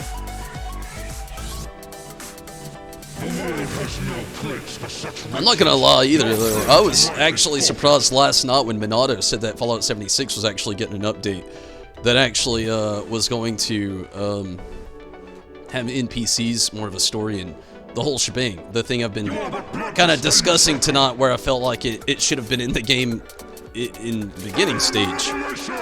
But whatever. We're getting it now, I guess.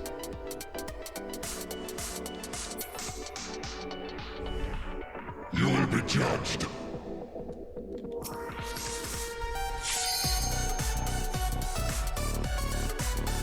I am revolution!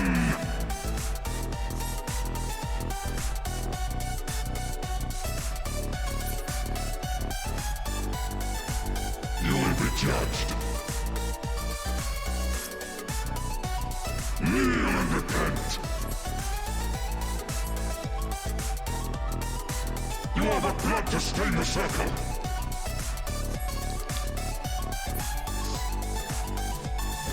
Oh, in a pre-advance already, sorry to everybody, I literally already know. Right after this raid, I'm going to have to take a restroom break, like immediately after. It's not going to take long. Again, I've talked about it a few times. Yesterday after my RIP, I've really had to cope with today, and it's been very rough, and I've been trying to like really detox myself. So I've drank more water than I really should have, period. But I'm dealing with it, and the gods have no eyes for cattle. Like sheep before the wolf. But yeah, just bear with me, and right after this, I'll be taking a very quick restroom break.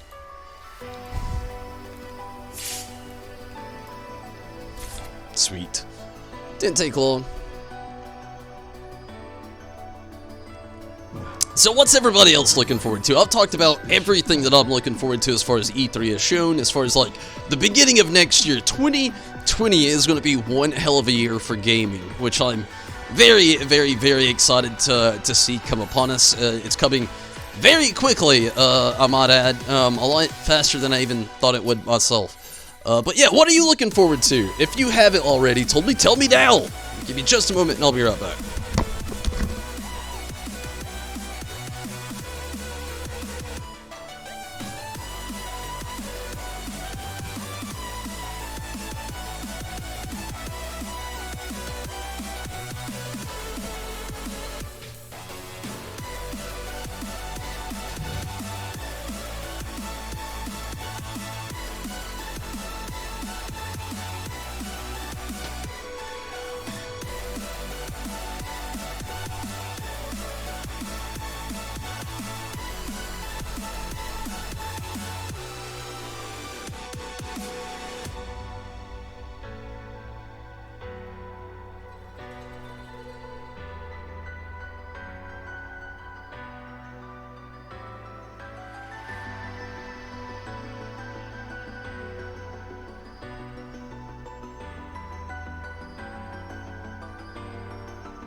You're gonna go Summoner?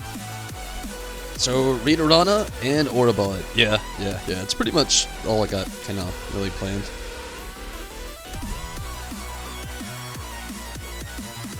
Too much to talk about. Thanks for the rest. It's all good rest.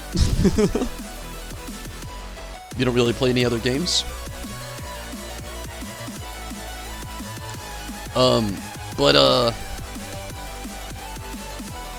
I'm actually excited for quite a bit. The main ones are definitely, like, right off the bat. Number one, as much as I can't wait for Shadowbringers, and it is coming sooner, number one's definitely Final Fantasy VII Remake. Oh my god, I'm so ready for the Final Fantasy VII Remake. Like, my god. But also, I'm very excited for, you know, I've talked about it already a couple of times tonight, is the Final Fantasy VIII Remaster. But it doesn't stop there. Also very, very excited about the Crystal Chronicles Remaster and the online compatibility gameplay, which I was hoping would be a thing, and it is. And I'm hoping we have more people here actively want to get on that and play it as well. I'll work it into the stream sometime. The story's, it's more of an adventure and a lot less of a story in Crystal Chronicles, but there is still an apparent story, and it's pretty good. I liked it back in the day, even, you know, I played it solo, even though I did a little bit of multiplayer gaming with my brother, with the whole Game Boy attachment to the GameCube. But, yeah, seeing that game come back to relevance, I'm hoping a lot changed with it, but it was a very hands-on, adventurous, and heavily reading game, but still, really good one. George R. R. Martin has a game coming out. I heard about that. I've not looked into it, but I did actually hear the rumors about that.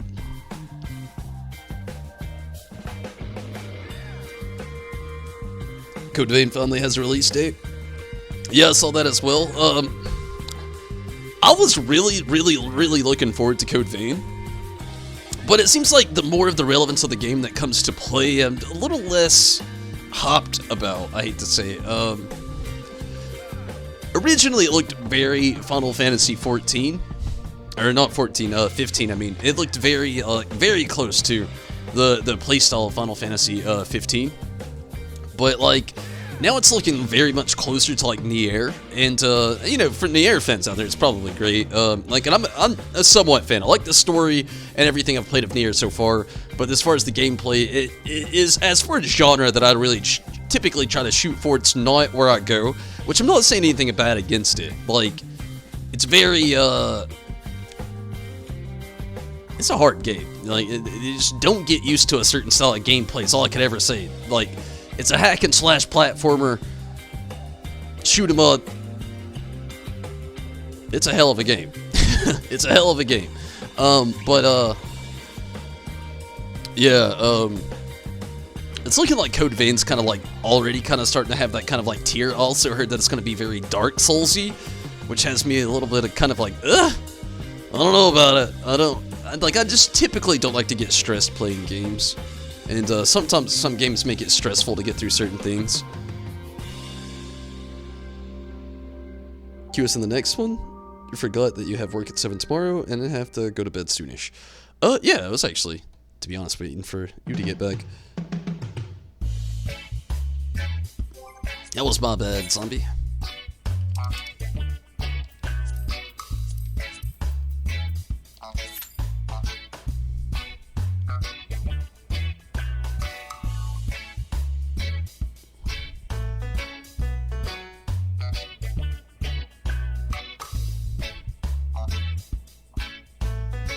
See if I can keep it. Cool. More than 30 minutes. We can try to do Orabon Monastery first if you want. Then I could try to like maybe revisit this here in a bit. That's kind of the worst part about Final Fantasy XIV, where we are right now in the game. Like, everybody's waiting for Shadowbringers, so it's either people trying to catch up, or people that just aren't running raids because, well, they've done them already.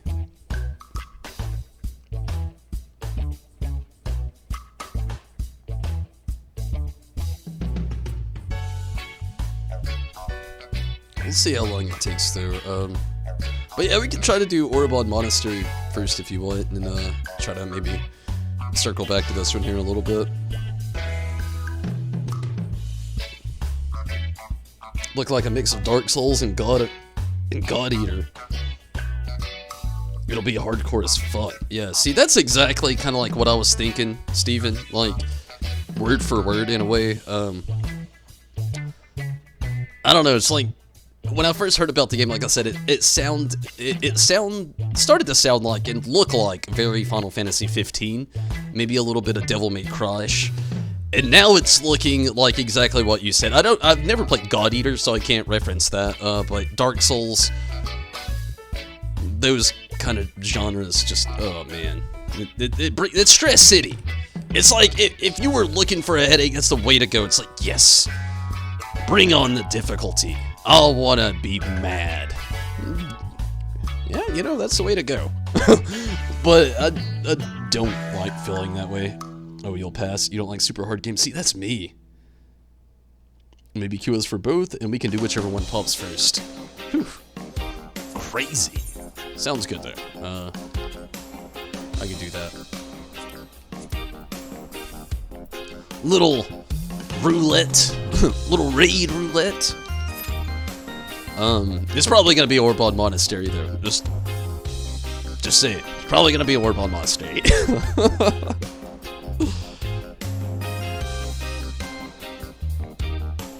Stay away from God Eater's game. Like, yeah, see, I probably will. And yes, Nier is hard for me. I'm not even gonna sugarcoat it. My streams say it all. Which, it would be easier if I did listen to you and Rez through a lot of key points I could already look back and say. And, like, even upgrading, Nons, or Non-S, if you will, it has made the game easier in my second time through here.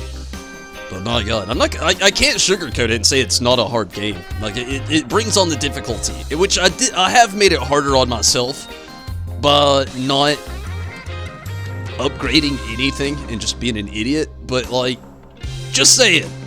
It is pretty hard. Like, I don't typically play games where they test your mental aptitude along with your gaming capabilities.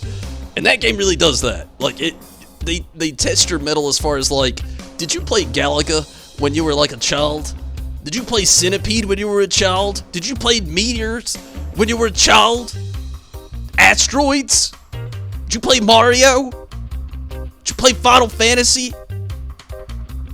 Did you play modern day hack and slash?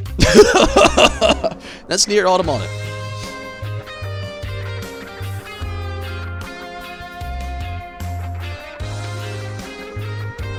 In a nutshell.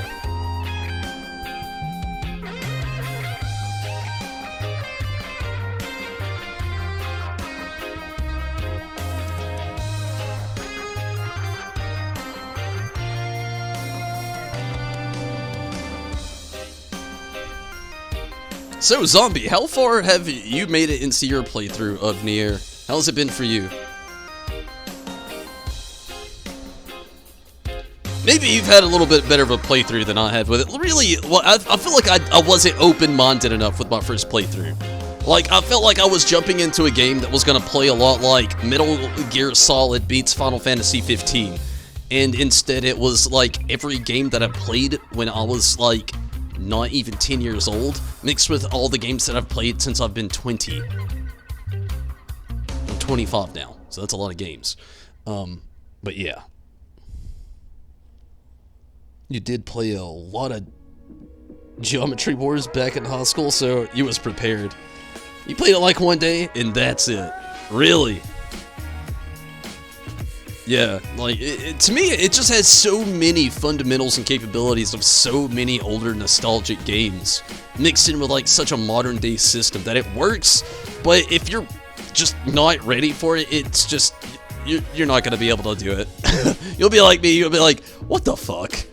You'll get every ending at the beginning of the game.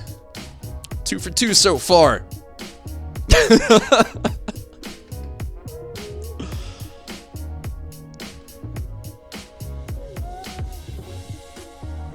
But yeah, like I said, I can't really sugarcoat Nier. It's a very difficult game. Especially if you're also a person like me. Like, well, often when I stream, I get all these moments like this where I go in a full-on ramble, where I'm giving you everything that's on my mind, but also really honestly telling you my emotions and how I feel, or my opinion on a certain game or detail or something of the such.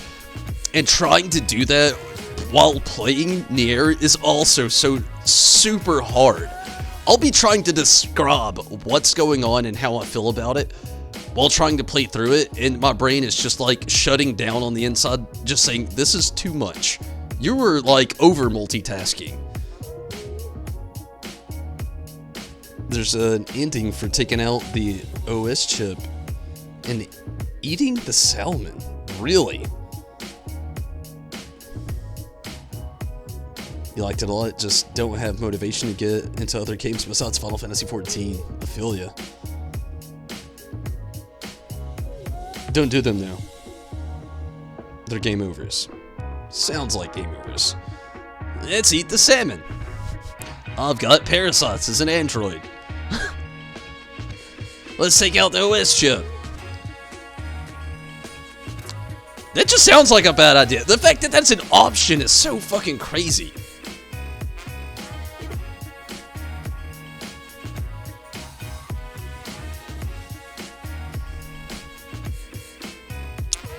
That should just be, honestly, for the collector's edition, Saeed. Honestly, Shadowbringers, I think it's like only like $39.99 for the base game, and then the collector's edition, which comes with like a lot of the DLC, I think there's a mount and a minion that you actually get with it.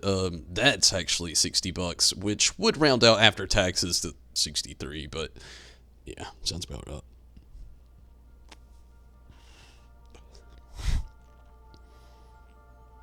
You'll finish it before the raids drop. The fact that you gotta finish it 3 times before the raids drop is the actual really crazy, hard, difficult part to swallow for me. Like, my god, I have a prediction for all 3 of the raids already. One is gonna be through literally a 2B perspective, one's going to be through a non-S perspective, and apparently, just through people on Discord that I've read, kind of got spoiled a little bit, but A2, which I'm pretty sure does at the beginning of the game, has a playthrough as well, apparently, which I didn't even know was a thing.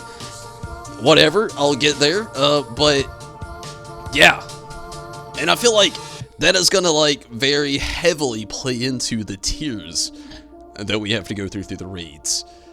And I would have never felt like that, but if it wasn't for Steven and Rez actually telling me that you literally have to play it at least 3 times to get the full story.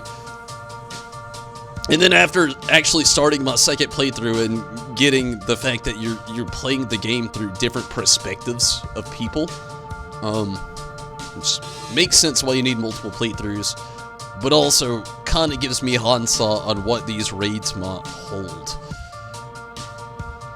Which also scares me a little bit, with Fallout 76 coming into relevance now as well, again, I really want to play that as well. I want to do 14, I want to do 76, but I also want to do Nier Automata, so my schedule is about to get real fucking weird. Yeah, it's definitely a hell of a game. At least the end of September.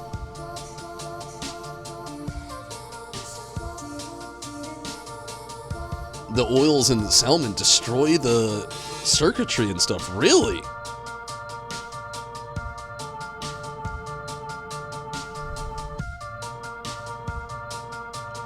We'll see what you get through when I get to the second playthrough.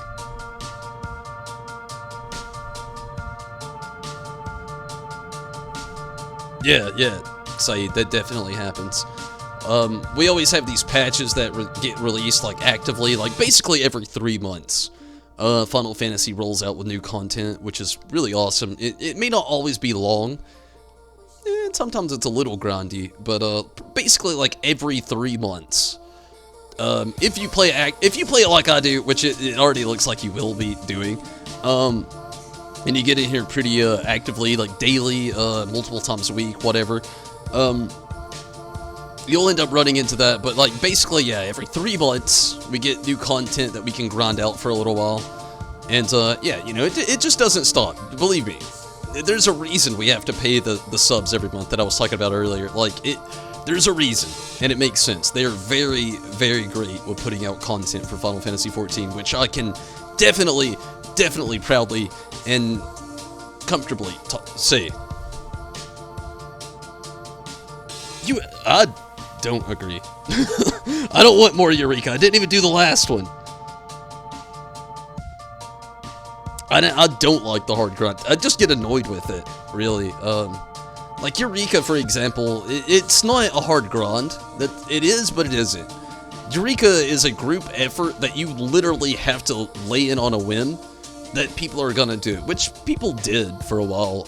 I couldn't find fun with it. Like, it's just endless fates, basically, running that content, and there's not much to it. It's like a bunch of content without a lot of story, and I'm the exact opposite when it comes to, like, gaming. I look for a good story, and I'll grind out some things, like, you know, I've talked about doing Byakko like 99 times to get the mount.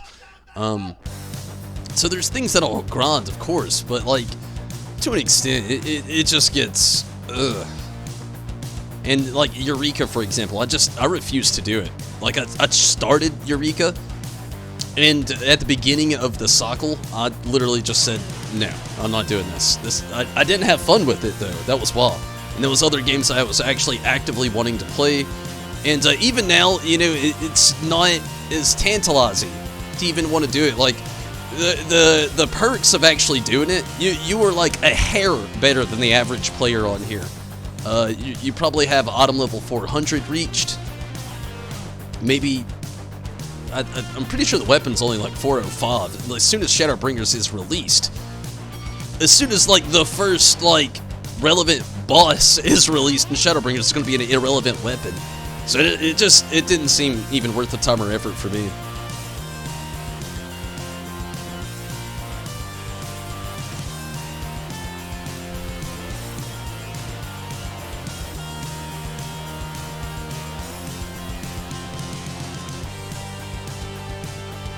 Try the pre-nerfed Zeta grind.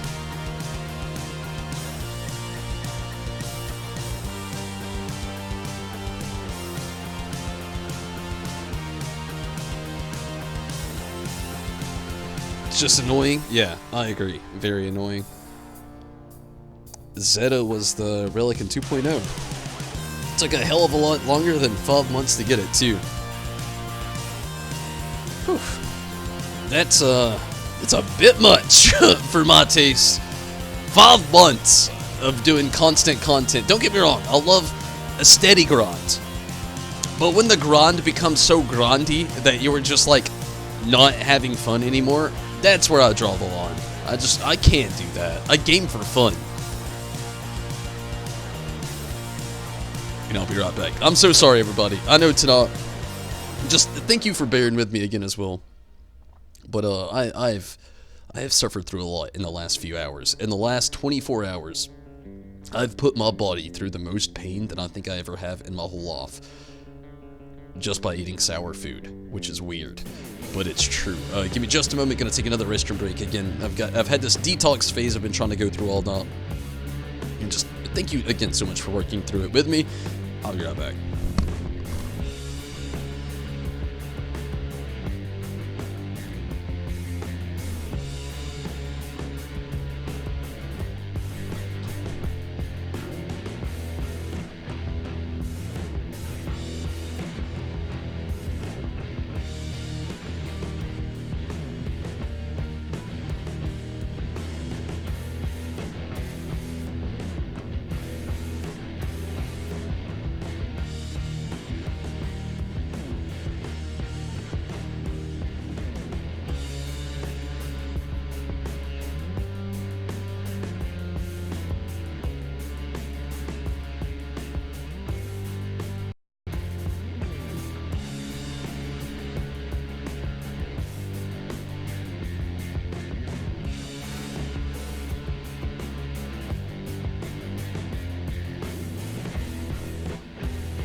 Sandy, how's it going?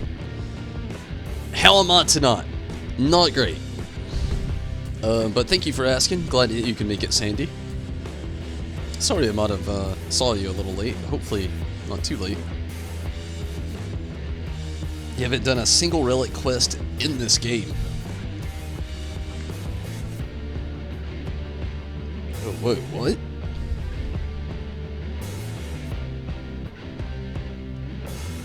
About 6 months if you spend at least 15 to 20 hours a day grinding. Wow. The thing you love about hard grind is that you and your close friends stick together and play together the whole time.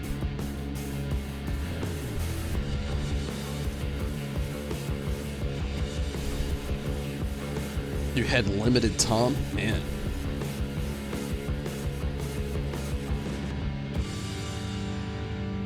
A very long journey. Sounds like it.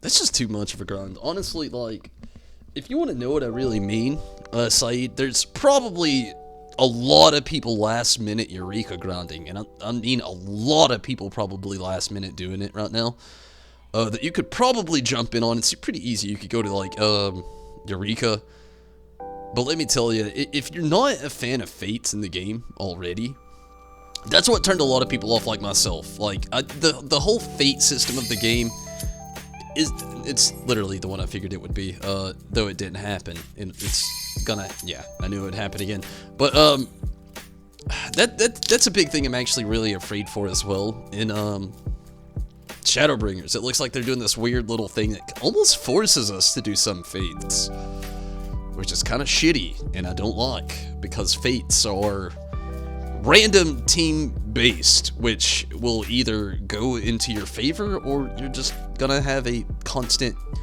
random shit show where you die 15 times trying to fight the same guy, and none of the healers are healing you because they're only healing tanks and samurai and fucking monks and ninja.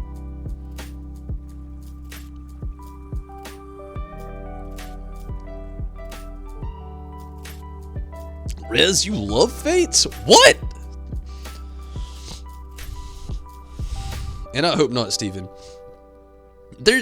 Honestly, if they wanted to lock a weapon behind something, put it behind something like this. Just a decent raid that we can just do actively when we want to, how we want to, and just get through it. Not make me have to pay with like 50 random people and die 50 times to do one little thing.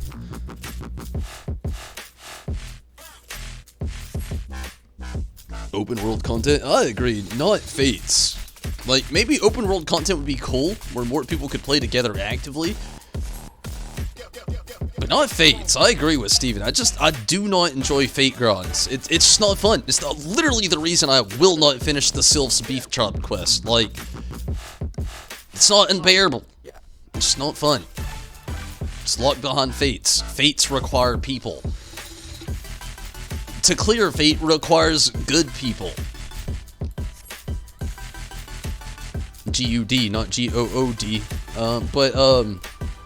No, for real. Just that whole concept, I feel like it's a very outdated concept in this game, even though I never played the original Final Fantasy XIV, wasn't relevant in A Realm Reborn, really. You know, I jumped in on the game right before Stormblood was released.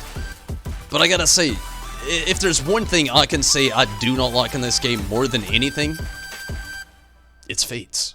I'm just not a fan.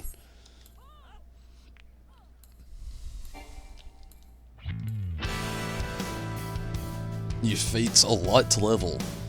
I did not.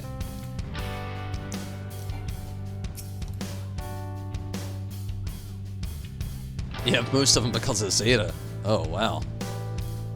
I actually haven't seen any achievements from Fates that I can recall right off the bat, but that sentence literally on its own makes so much sense, but yeah, I feel ya. It's not my cup of tea. I'm not a Fate guy.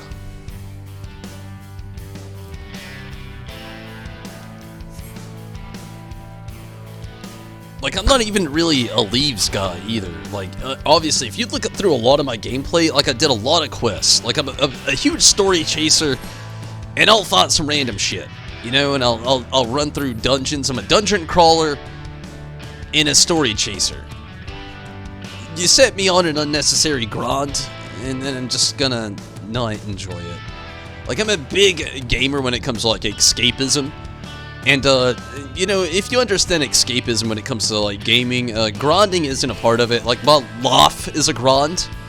Like, on the real side, I literally have to grind in life, so I don't like to do it in a video game. I just like to get in here and waste copious amounts of time having loads of fun.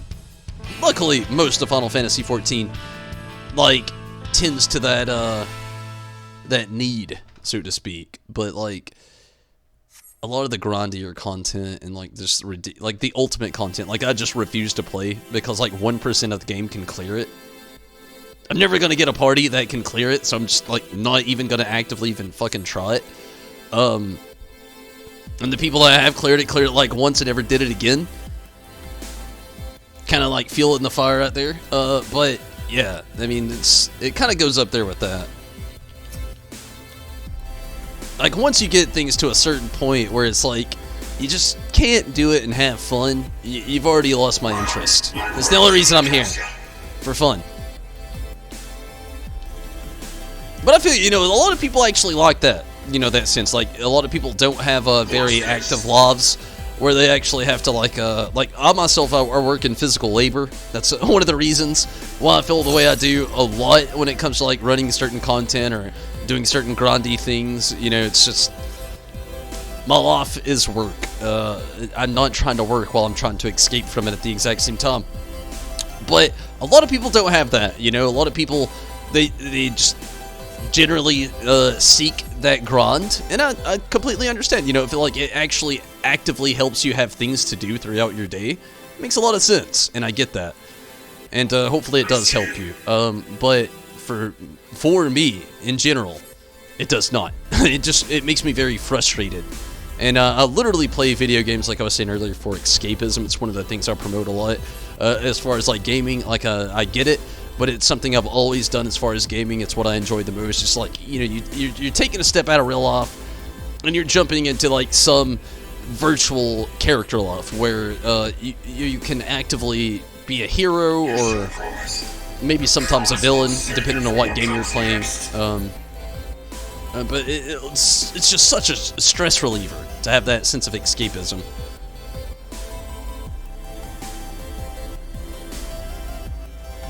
Well over 2,000 fates. You're done with fates, you don't lock them? I literally understand after 2,000.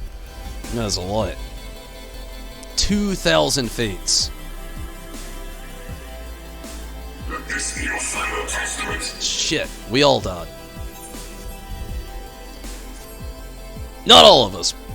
Most of us. Then why am I nearly off to?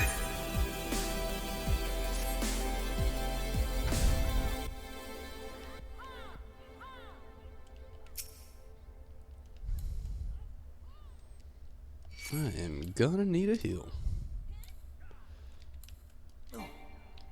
Now I'm really gonna need it. We're just warming up.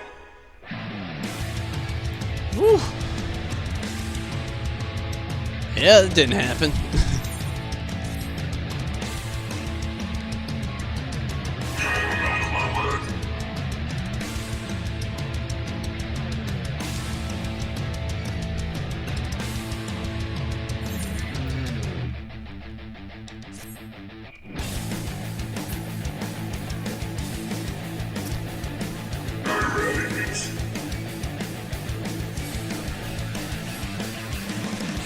So yeah, like I asked earlier, but somebody probably answered and I just missed it.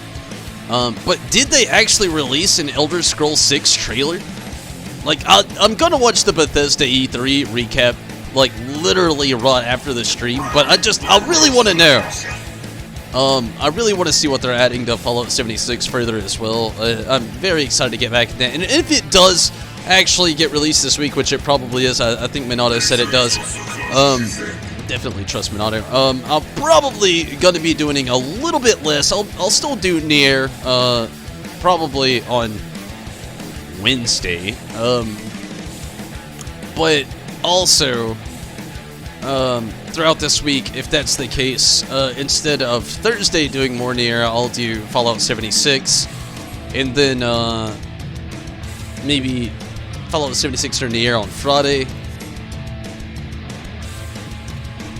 We'll see. I don't know. I know Final Fantasy 14 is tomorrow.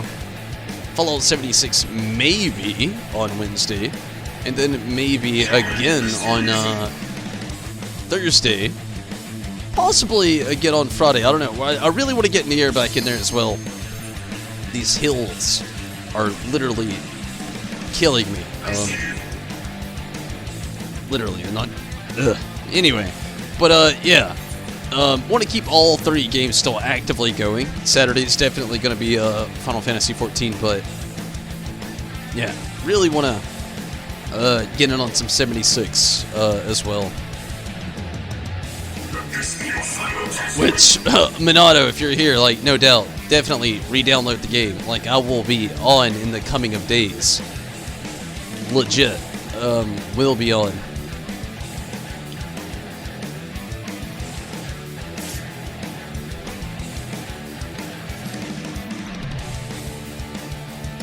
I hate how, like, it's so common in the raids for the healers to, like, heal all of, like, the melee DPS, but, like, as far as, like, range DPS in the background, just trying to, like, survive, we end up having to, like, literally deal with so much.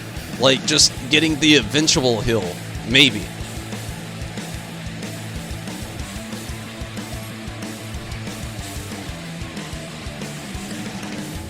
All the focus is up here. They got like all the like the AoE heals, the shield heals, like everything's always on the boss for all the melee. But everybody in the back doing range DPS, we're just like, hey, I got 2% health on me. Please help out. And they're like, nah.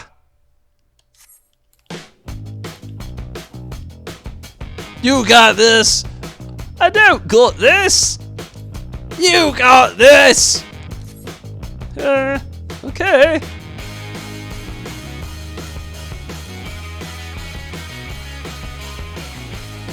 Is there a level cap in Fallout 76? There is, but I don't remember what it is, to be honest with you, Saeed.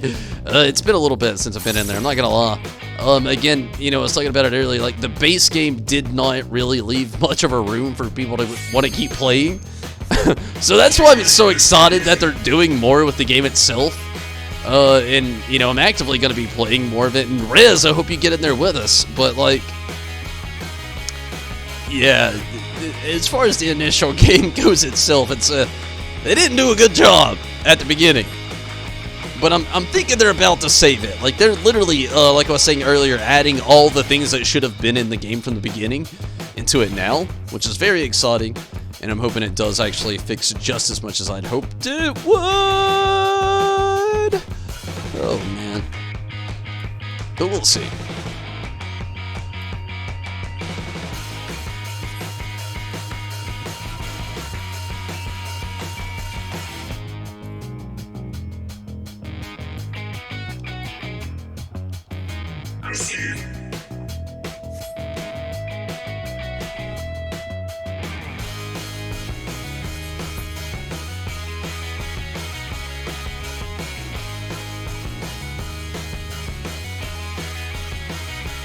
Where the hell are you? Oh. Not even... Okay. Whatever.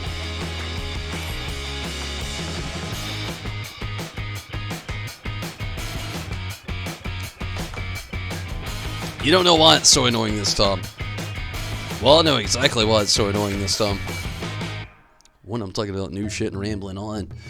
Two, I'm not gonna lie, our healers aren't healing. Again, all of us that are ranged DPS, which is the majority of us, actually all of us that are DPS, we're all ranged DPS. Our healers aren't healing us. They're doing that weird fucking whatever the fuck that happens all around the bot. This shit here in fucking whatever the fuck shield shit. And they're not healing any of the ranged healers at all. Like, that hasn't been happening. They're just, like, throwing the shield on the boss and be like, stand over there!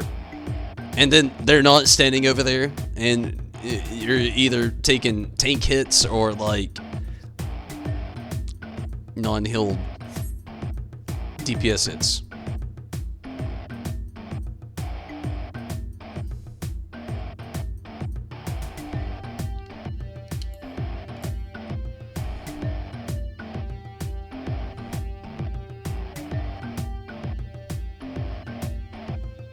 Was on Twitch watching some E3 spoofy earlier. Healers never healed your bard. And why am I feeling the way I do tonight, Sandy? Mainly because of last night. If you actively follow the Tomberry Disciple channel here, every Sunday for the last 6 Sundays, I've started this new segment called RIP Tumbles, where I actively torture myself throughout the day. Mainly mentally, then later on physically by eating either some gross, spicy, or as of yesterday, sour shit. And yesterday I tried some of the most sour food in the world. Just various fruits that are already citrically sour, not salad. It's getting to me. I'm also dealing with a lack of sleep at the moment, so you gotta bear with me. I did not sleep. You literally have had no sleep in the last almost 48 hours, due to stomach cramps and yesterday's RIP Tumbles, where I again probably ate some of the world's most sourest foods, just different acidic citric fruits dipped in malic acid, and then finishing things off with lemon juice incorporated with malic acid. And my body actually refused to respond to it in the slightly normal way, I guess you could say. And it has just been fucking terrible for me, like, all day today. It's just not been a good day. I actually had to take the day off of work and just like stay at home, laying around on the couch in the fetal position, holding my stomach, calling myself an idiot profusely for long periods of time. What did I eat yesterday? It was malic acid. It was a sour malic acid gauntlet challenge where I ate things from oranges to grapefruit to lime, then to lemon, then had a malic acid infused cocktail at the end of lemon juice. And I don't eat soured food like ever. I just don't enjoy it. So my body didn't like literally like effectively respond to it the way a lot of sour food would to like normal people. Like I have no tolerance for sour food, so my whole day has been messed up with like stomach cramps and it just hasn't been pleasant. When you were doing that, it's all good. I feel you. Like I understand the time zones and whatnot. You know, I do everything very random. As far as like the RIP, I try to keep a pretty standard like time zone with it, where I try to work out with keeping the schedule going. But yeah, I get it. Definitely recommend watching it. You know, if you want to see a guy get tortured, literally had to throw up immediately after. But it was definitely the hardest thing as far as the gauntlet challenges or anything I've done as far as RIP tumbles has gone. Definitely one of the hardest things I've done as far as the content has gone. No doubt.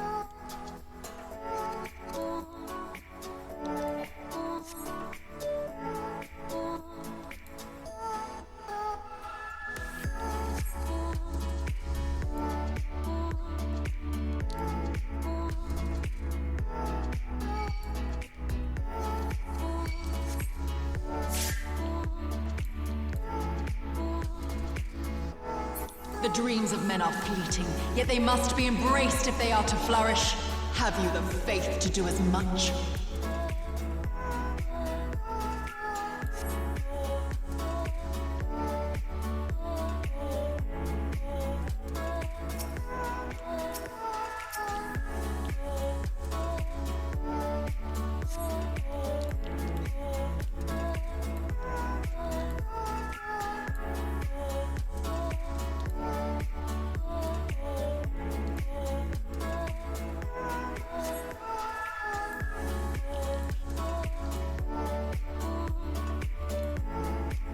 You watch replay, but your schedule's been crazy lately? I definitely understand.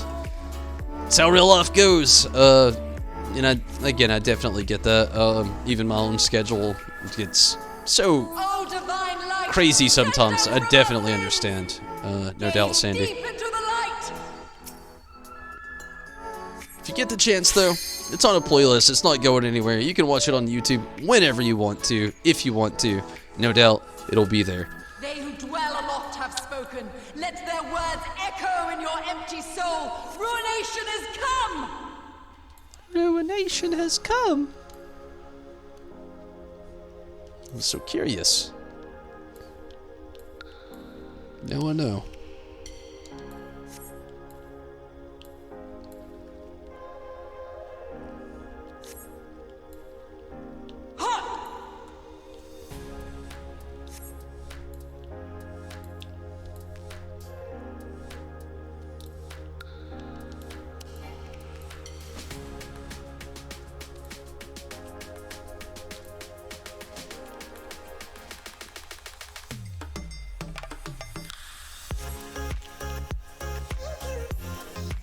We're getting there. On guard! On guard! I got a book, lady. I got a book and an eggie.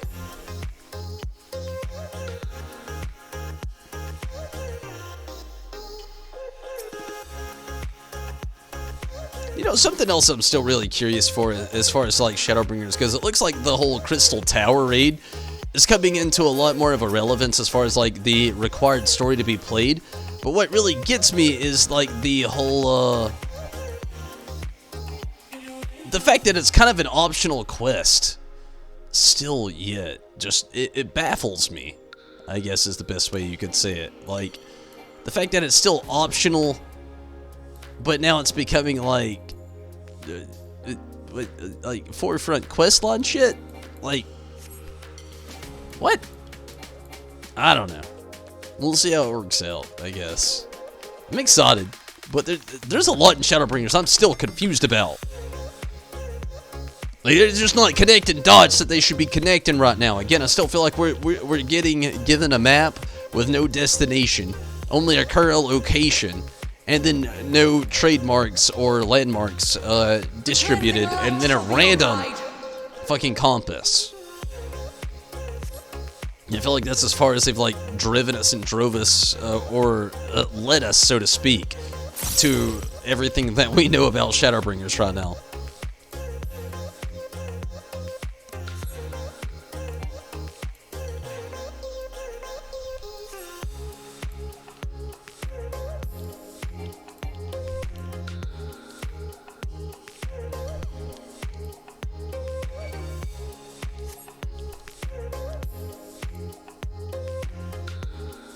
They who dwell aloft have spoken. Let their words echo in your empty soul. Ruination is come! Well fought, champion. Thank you. I leave you now to your quest. My Ophelia awaits. You feel the same, Sandy?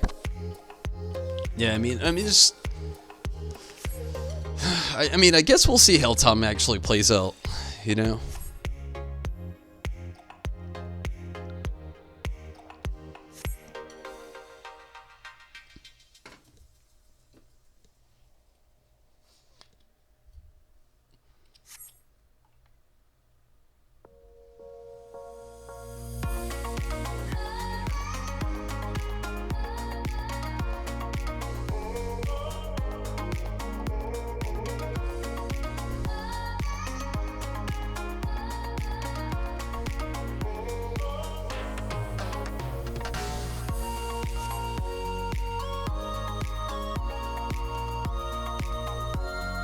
You know a random game that I'd actually like to see actually have a remake? The original Metal Gear Solid. Sounds crazy, I know, but like, I feel like of all of the Metal Gear games and the history, and as far as our current location is the Metal Gear like saga, that would be a great thing to happen right now. As far as also the history of like remakes or remasters, Metal Gear Solid original remake be fantastic. Sorry, that was random, but I really started just thinking there about like, you know, this E3, we're getting Final Fantasy VII Remake, we're getting, finally, Final Fantasy VIII Remaster, Crystal Chronicles Remaster, and a lot of other fun little Square Enix games coming into play as well. That would really just like got in on me, where I started thinking about like, what else could they do? What I've been hoping for years that they would do would be Legend of the Dragoon. Did anybody here actually play Legend of the Dragoon on the original PlayStation 1 back in the day? Oh my goodness, one of the best JRPGs to have played in the 90s that wasn't Final Fantasy or Pokemon. Like, oh my goodness, it was so good. It was like playing Persona, in a way. Very great story. Little transformation progress that would happen sometimes, or all the time, depending on your thought. Twin Snakes on GameCube. Really?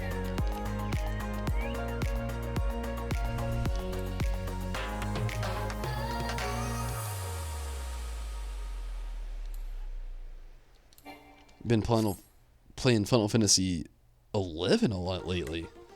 Waiting on Shadowbringers. That's interesting. 11 actually. I'm honestly very impressed that the Final Fantasy 11 team has lasted as long as it has over all these years. Like, the very dedicated people. Like, they haven't even had any new content put out in years, and it still keeps a lot of active players there, which is an amazing thing to me. Not many companies could do it. Square Enix it definitely would be one to pull it off, but no doubt.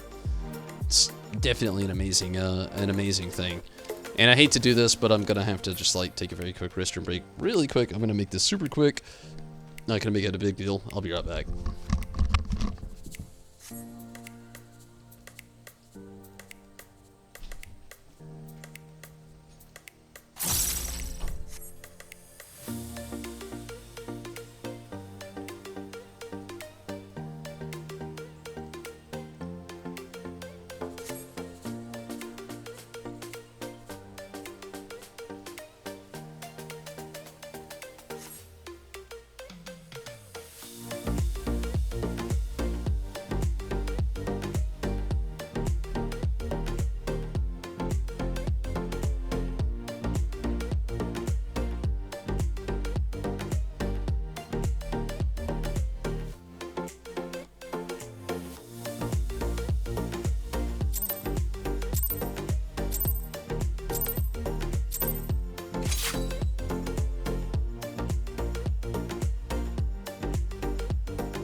Why, yes, please.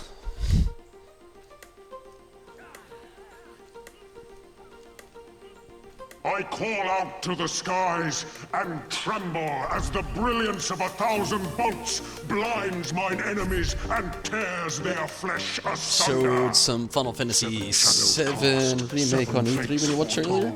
Yet at the end of the broken path lies death, and death alone. Died. But that's cool. That's cool. Open your eyes to the darkness and I was talking to Saeed when it was cool. Dying sucked, but the gods will not yeah. be watching.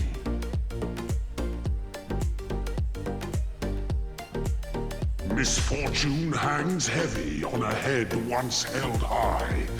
Such is poor cover for when the heavens fall. Come, show me more.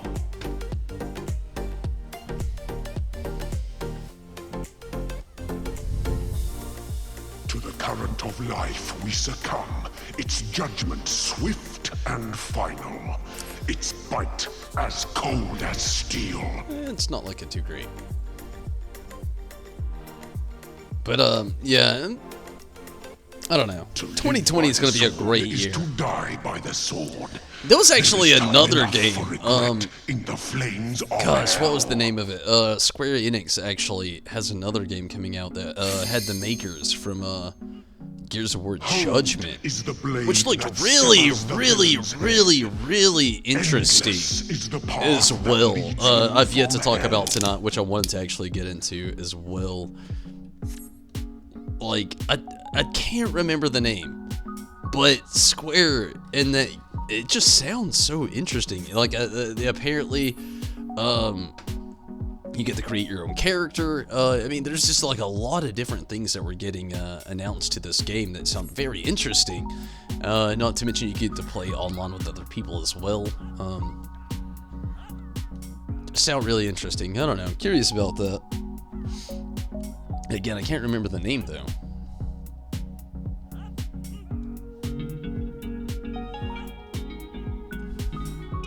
I figured tomorrow would be a big day for like Pokemon.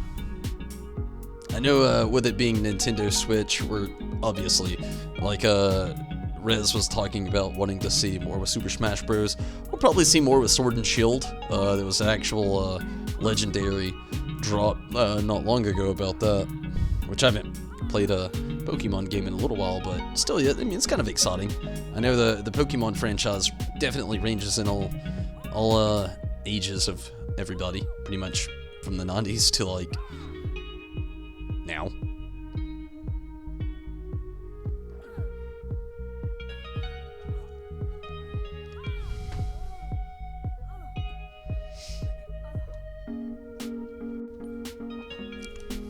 Also, it's crazy to hear that they're having a DLC for Kingdom Hearts 3. I didn't expect that. Like, I've still not played Kingdom Hearts 3, but seeing an update DLC already happening, it's kind of cool to hear about it, but at the exact same time, it's kind of like, don't know, it's kind of weird in a sense to think of Kingdom Hearts actually having that kind of a...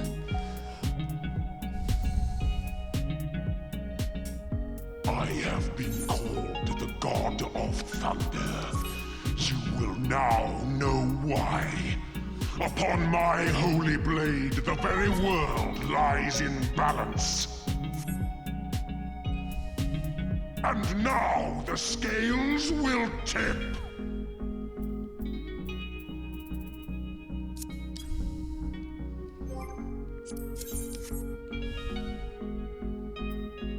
Oof, not great.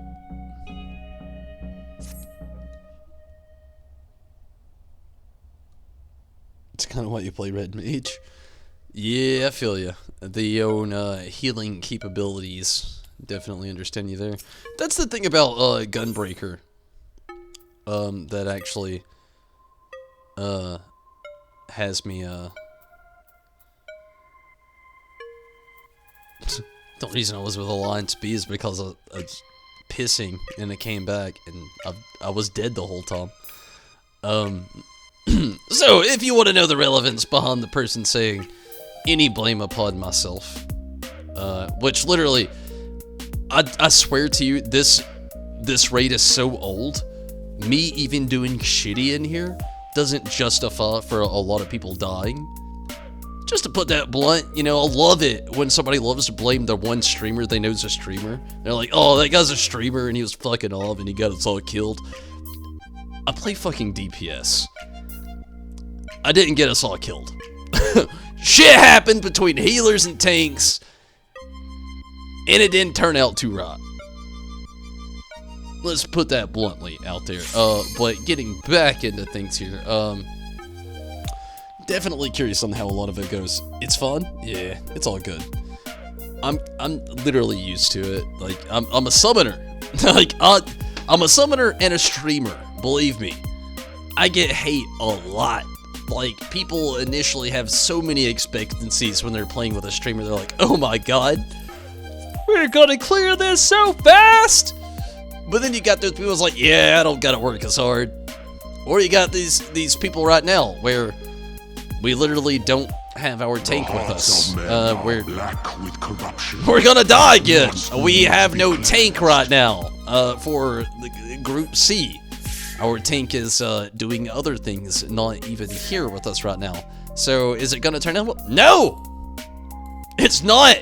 It's gonna be just as bad as last time, probably. And tremble as the brilliance of 1,000 bolts whatever. Blinds mine enemies and tears their flesh we'll figure it out.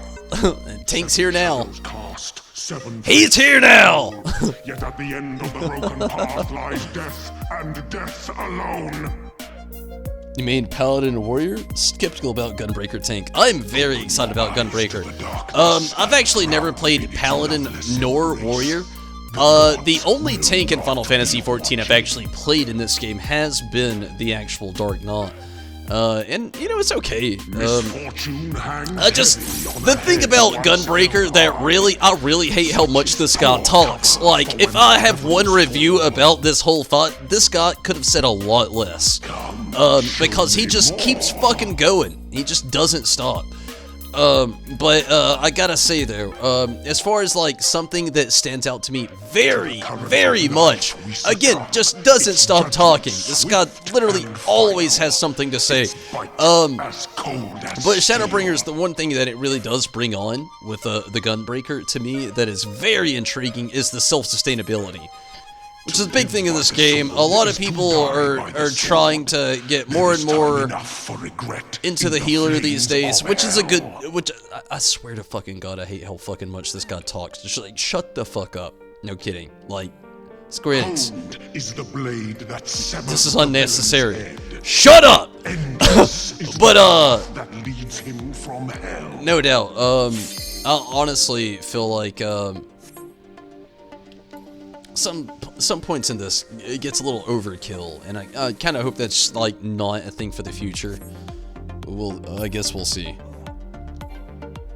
Never spelled the Dark Knot, but you can tank Dark Knot, so it's okay, we'll see. Yeah, again, you know, the thing that really gets me the most is just the self-sustainability, being to be a tank. having an actual AoE heal, but also a regen ability as well. Like, hearing that alone just makes it sound so much better for any other tank in this game. Like, don't get me wrong, like, as for somebody who actively plays White Mage, though I typically mostly do it in PvP, but I do typically actively play White Mage quite a bit. I gotta say, other White Mages in this game suck. Not just White Mages, but healers. Like, literally, I feel like people play some classes just to get faster Q times. And then when they get into these faster Q times, they literally just decide to not do what their role is meant to do. And healing is one of those. Especially, you feel it the most when you're either DPS or a tank. Obviously, makes sense. And, I've played all the roles of this game, from healer to tank to DPS, and let me tell you, having self-sustainability, it's like the best thing about being red mage, is like, if you got a shitty healer, you got yourself. And if you got a shitty tank, you got yourself. But oftentimes, they love to add things into the game where, well, if you're not either one, you're just getting fucked on. And then it's a reality. You know, like the summoner here.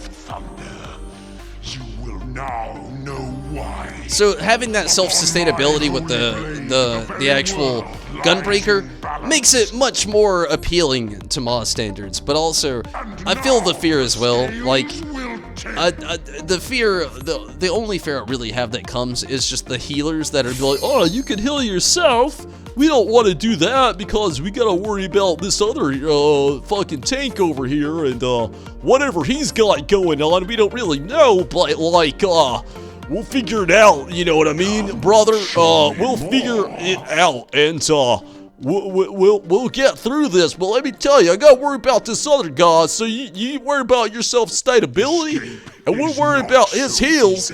And you might die, we might fuck some shit up, but let me tell you what, son, we're gonna get there, and we're gonna figure this shit out. I don't know who out there is talking like that, doing that exact same conversation, but I'm pretty sure it's somebody, and they had that same thing going on, just like that. You will find my defenses quite impenetrable. I mean, just like that, no doubt. Probably word for word and everything.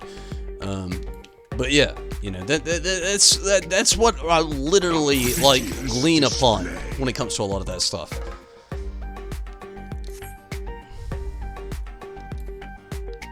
Was a huge fan of the Red Mage in 11 and 14. You loved it. That's good. I actually love the Red Mage a lot as well. It pairs very well. The Summoner and the Red Mage use a lot of the same gear, so I can actually pair the two classes together in this game very easily. But I feel you. I mean, I love the Red Mage as well. Like, actually being able to heal, like, that's the thing with the Summoner. You can heal yourself, although my heals suck, and I can resurrect people as well. But as far as, like, self-sustainability, it is something that is very lacked. But having something like that in the game, as far as a class having the ability, it's pretty exciting in some ways. I really do wish this dude had less lines. Like, my god. Holy hell. What was, like, where was the part where they drew the line on where this guy just stopped talking? My god. He's got something to say for everything. He's like that guy you go grocery shopping with, and every time you see a new item, he picks it up and has something to say about it. It's like, Limburger cheese. Well, probably never eat that. Provolone cheese. I had that on a sandwich last Tuesday. Blue cheese. I don't really care for it, but, you know, I like it when it's dressing on a salad. Maybe with some hot wings sometimes. You will find my defenses quite... Thousand Island dressing. Well, it's okay when it's mixed with mayonnaise and put on a Big Mac. Maple syrup. Well, pancakes are okay. You like pancakes? I like pancakes. You know what I like better than pancakes? Waffles. Waffles, because they got those little creases in it, and they can just, like, serve as little maple syrup packets. You just fill that waffle up, turn it over, fill it up again. You just got all these little craters, completely full of maple syrup. Shudder not in her. The stream's Discord. You heard it right here. Final Fantasy 14. Said it first.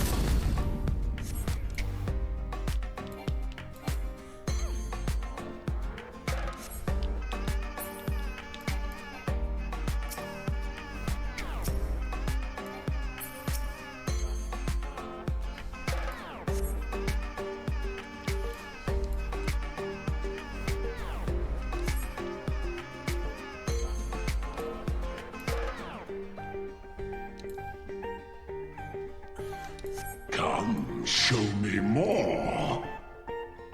I wish they would naturalize the Blue Mage a little bit more in Final Fantasy 14, though. Like, I feel like it's a class that it got Fallout 76 is the best way to put it. Like, it was a good class, and it still is a very good class. But I feel like the creators and the devs just didn't know how to naturalize it. And still don't, apparently. But I feel like that needs to and should happen soon. Like the Blue Mage needs a real rotation, and it needs to be naturalized. You will find my defenses quite impenetrable. Because it's a fun class. It's just so dead-endish because the story and is not so well easily everything granted. else. Shit. Impetuous fools.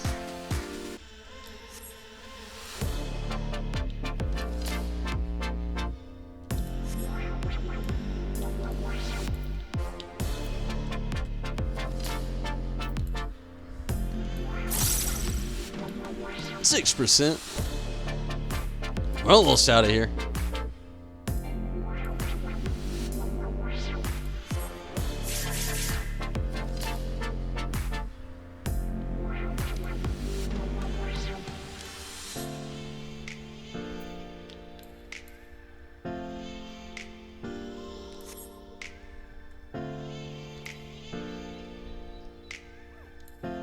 Steven, all good. Thank you for jumping in, sticking around for a while tonight, Steven. Definitely always glad when you can jump in here. But no doubt, understand it's getting pretty late. I'm not going to be on here too much longer myself, but have a great night, Steven. And take it easy. You was talking to someone about the Blue Mage earlier. Yeah, I mean, it's a great class. It's broken rotation needs to be fixed. And seeing it naturalized in the game would be nice. Like, I mean, it's fun. But the story was left on a cliffhanger. The class itself can't be used in everyday content. I mean, it's fun and the idea is great, but it's just like, in its current state, there's not much of a point to its relevance.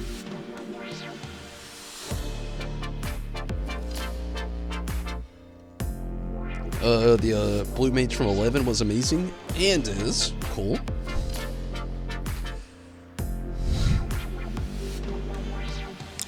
Need to do more of Blue in 14. You might enjoy it. Then again, you might hate it, to be honest with you.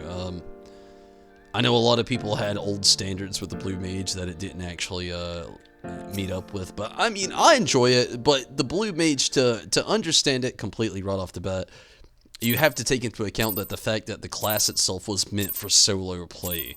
Which is weird for an MMO. You raised your eyes. But that was the original intention of it in Final Fantasy 14. Was to have a class basically built upon solo play. We didn't have to rely upon others. But it's very grindy.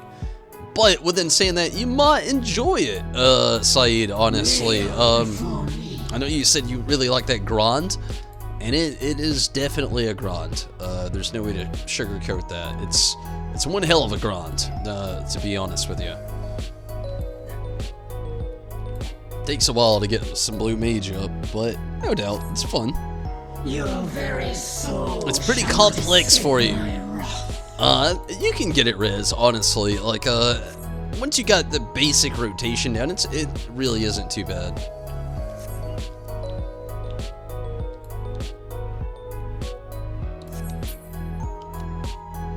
The worst thing sometimes is actually, having to accept that you're one of those people on the field that also has resurrection. That's like the worst part most of the time. Or the fact that you have a healing ability, but to be honest with you, when you need to use it, like, it's very ineffective.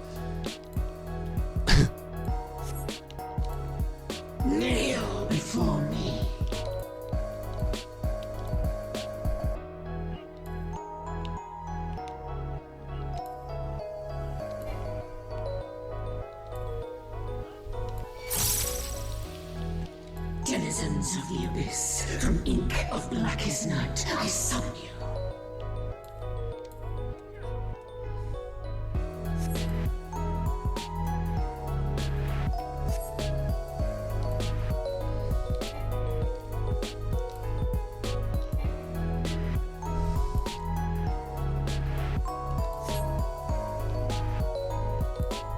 Denizens of the Abyss, from ink of blackest night, I summon you.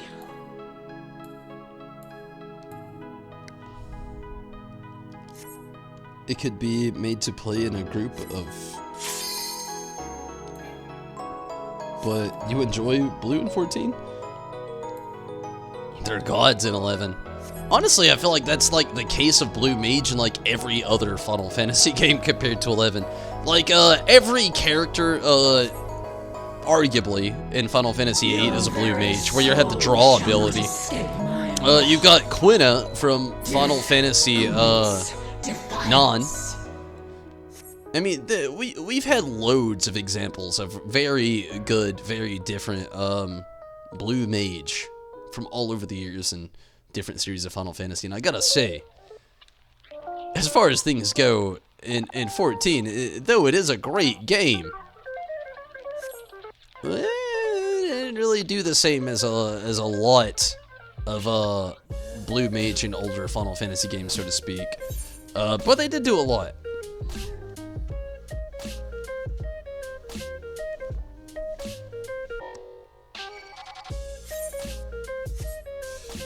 But I would love to see it actually become more formidable in Final Fantasy XIV, no doubt.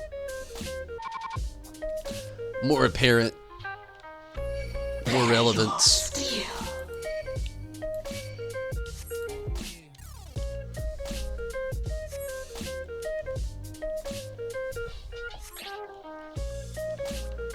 Because as it is right now, I mean, it's just like a broken rotation. You've got some semi-strong moves, but then like, I don't know. Your sins, your souls are undone.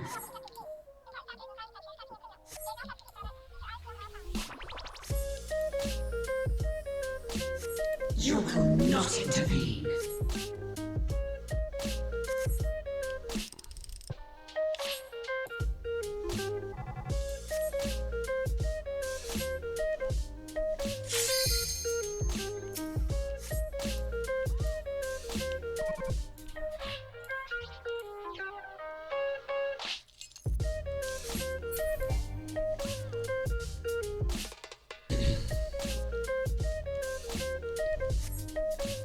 I am the only god.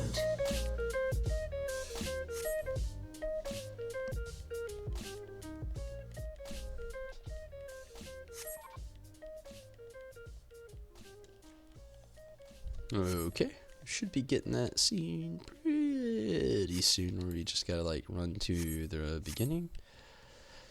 Maze phase.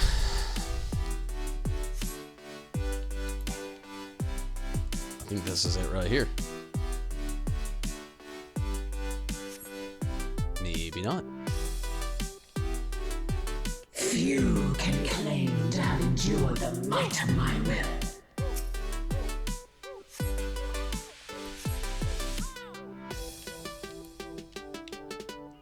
Denizens of the Abyss, from ink of blackest night, I summon you.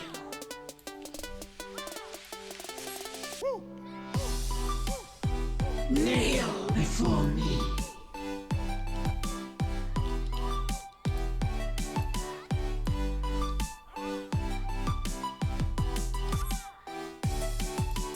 Well, we're getting there.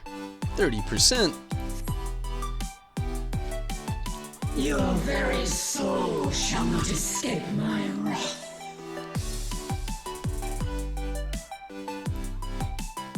Kneel before me.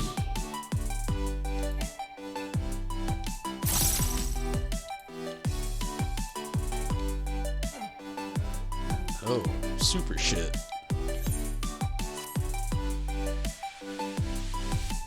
Denizens of the Abyss, from ink of blackest night, I summon you.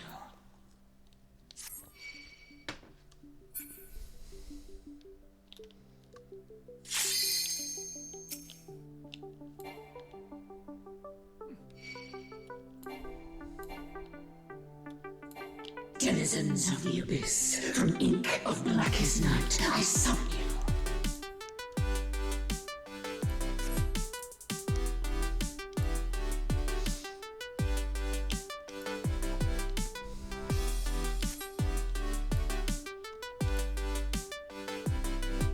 Good deal.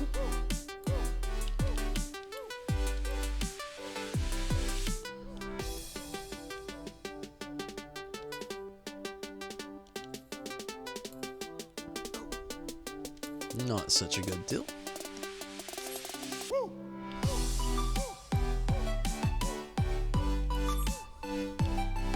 Bend to my will.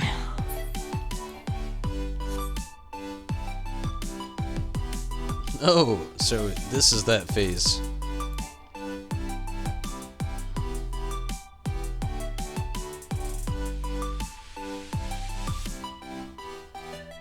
Kneel before me.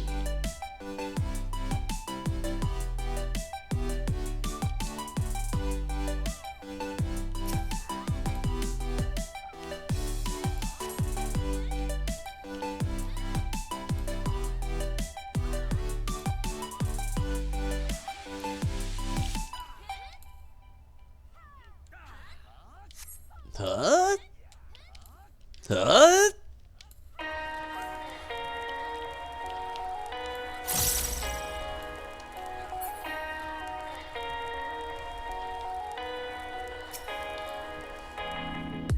Denizens of the Abyss, from ink of blackest night, I summon you.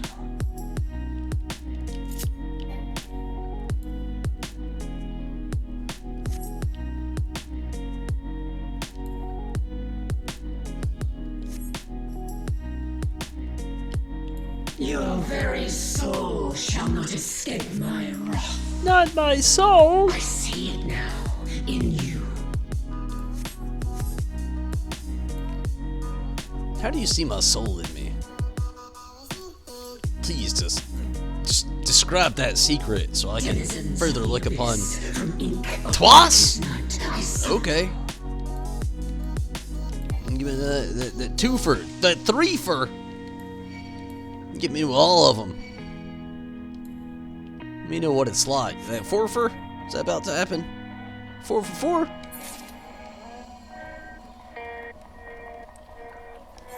4? Okay. We got out of there. Good deal.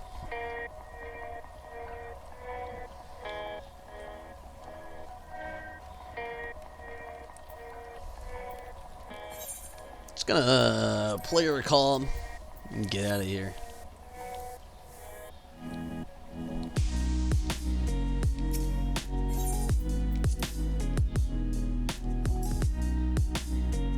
But I gotta say, I had fun. But also, I think I'm gonna go ahead and peel out of here for the night. Pretty sure zombies got to get out of here. I still don't feel that great, to be honest with you, everybody. Just gonna try to like maybe get a bite to eat, get some rest here in a little bit, and then hopefully recover tonight into tomorrow. But with that, I think I'm actually done tonight trying to run anything. I'm very tired getting. I literally gotta use the restroom again. Is another thing too as well, and I know the restroom breaks tonight have been very common. I've had to take quite a few, so I'm gonna go ahead and get out of here. Thank you so much for watching, and good night. And chat, same to you, Zombie. Thank you so much for jumping in here. Same to you, Rez and Saeed. I definitely had a lot of fun tonight, and I hate to just jump out of here so bluntly, but I'm tired.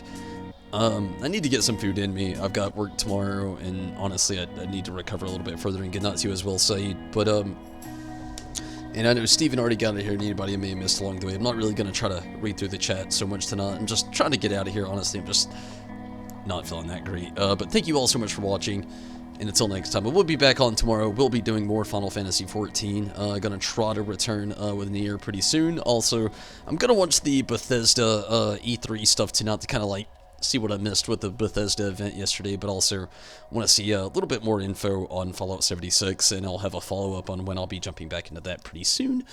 But for now, I'm out of here. Good night, everybody. Take it easy. Thank you so much for watching, and until next time, I'm out of here. And again, I'll be back tomorrow with more Final Fantasy XIV. Till then, I'm gone. Good night, everybody.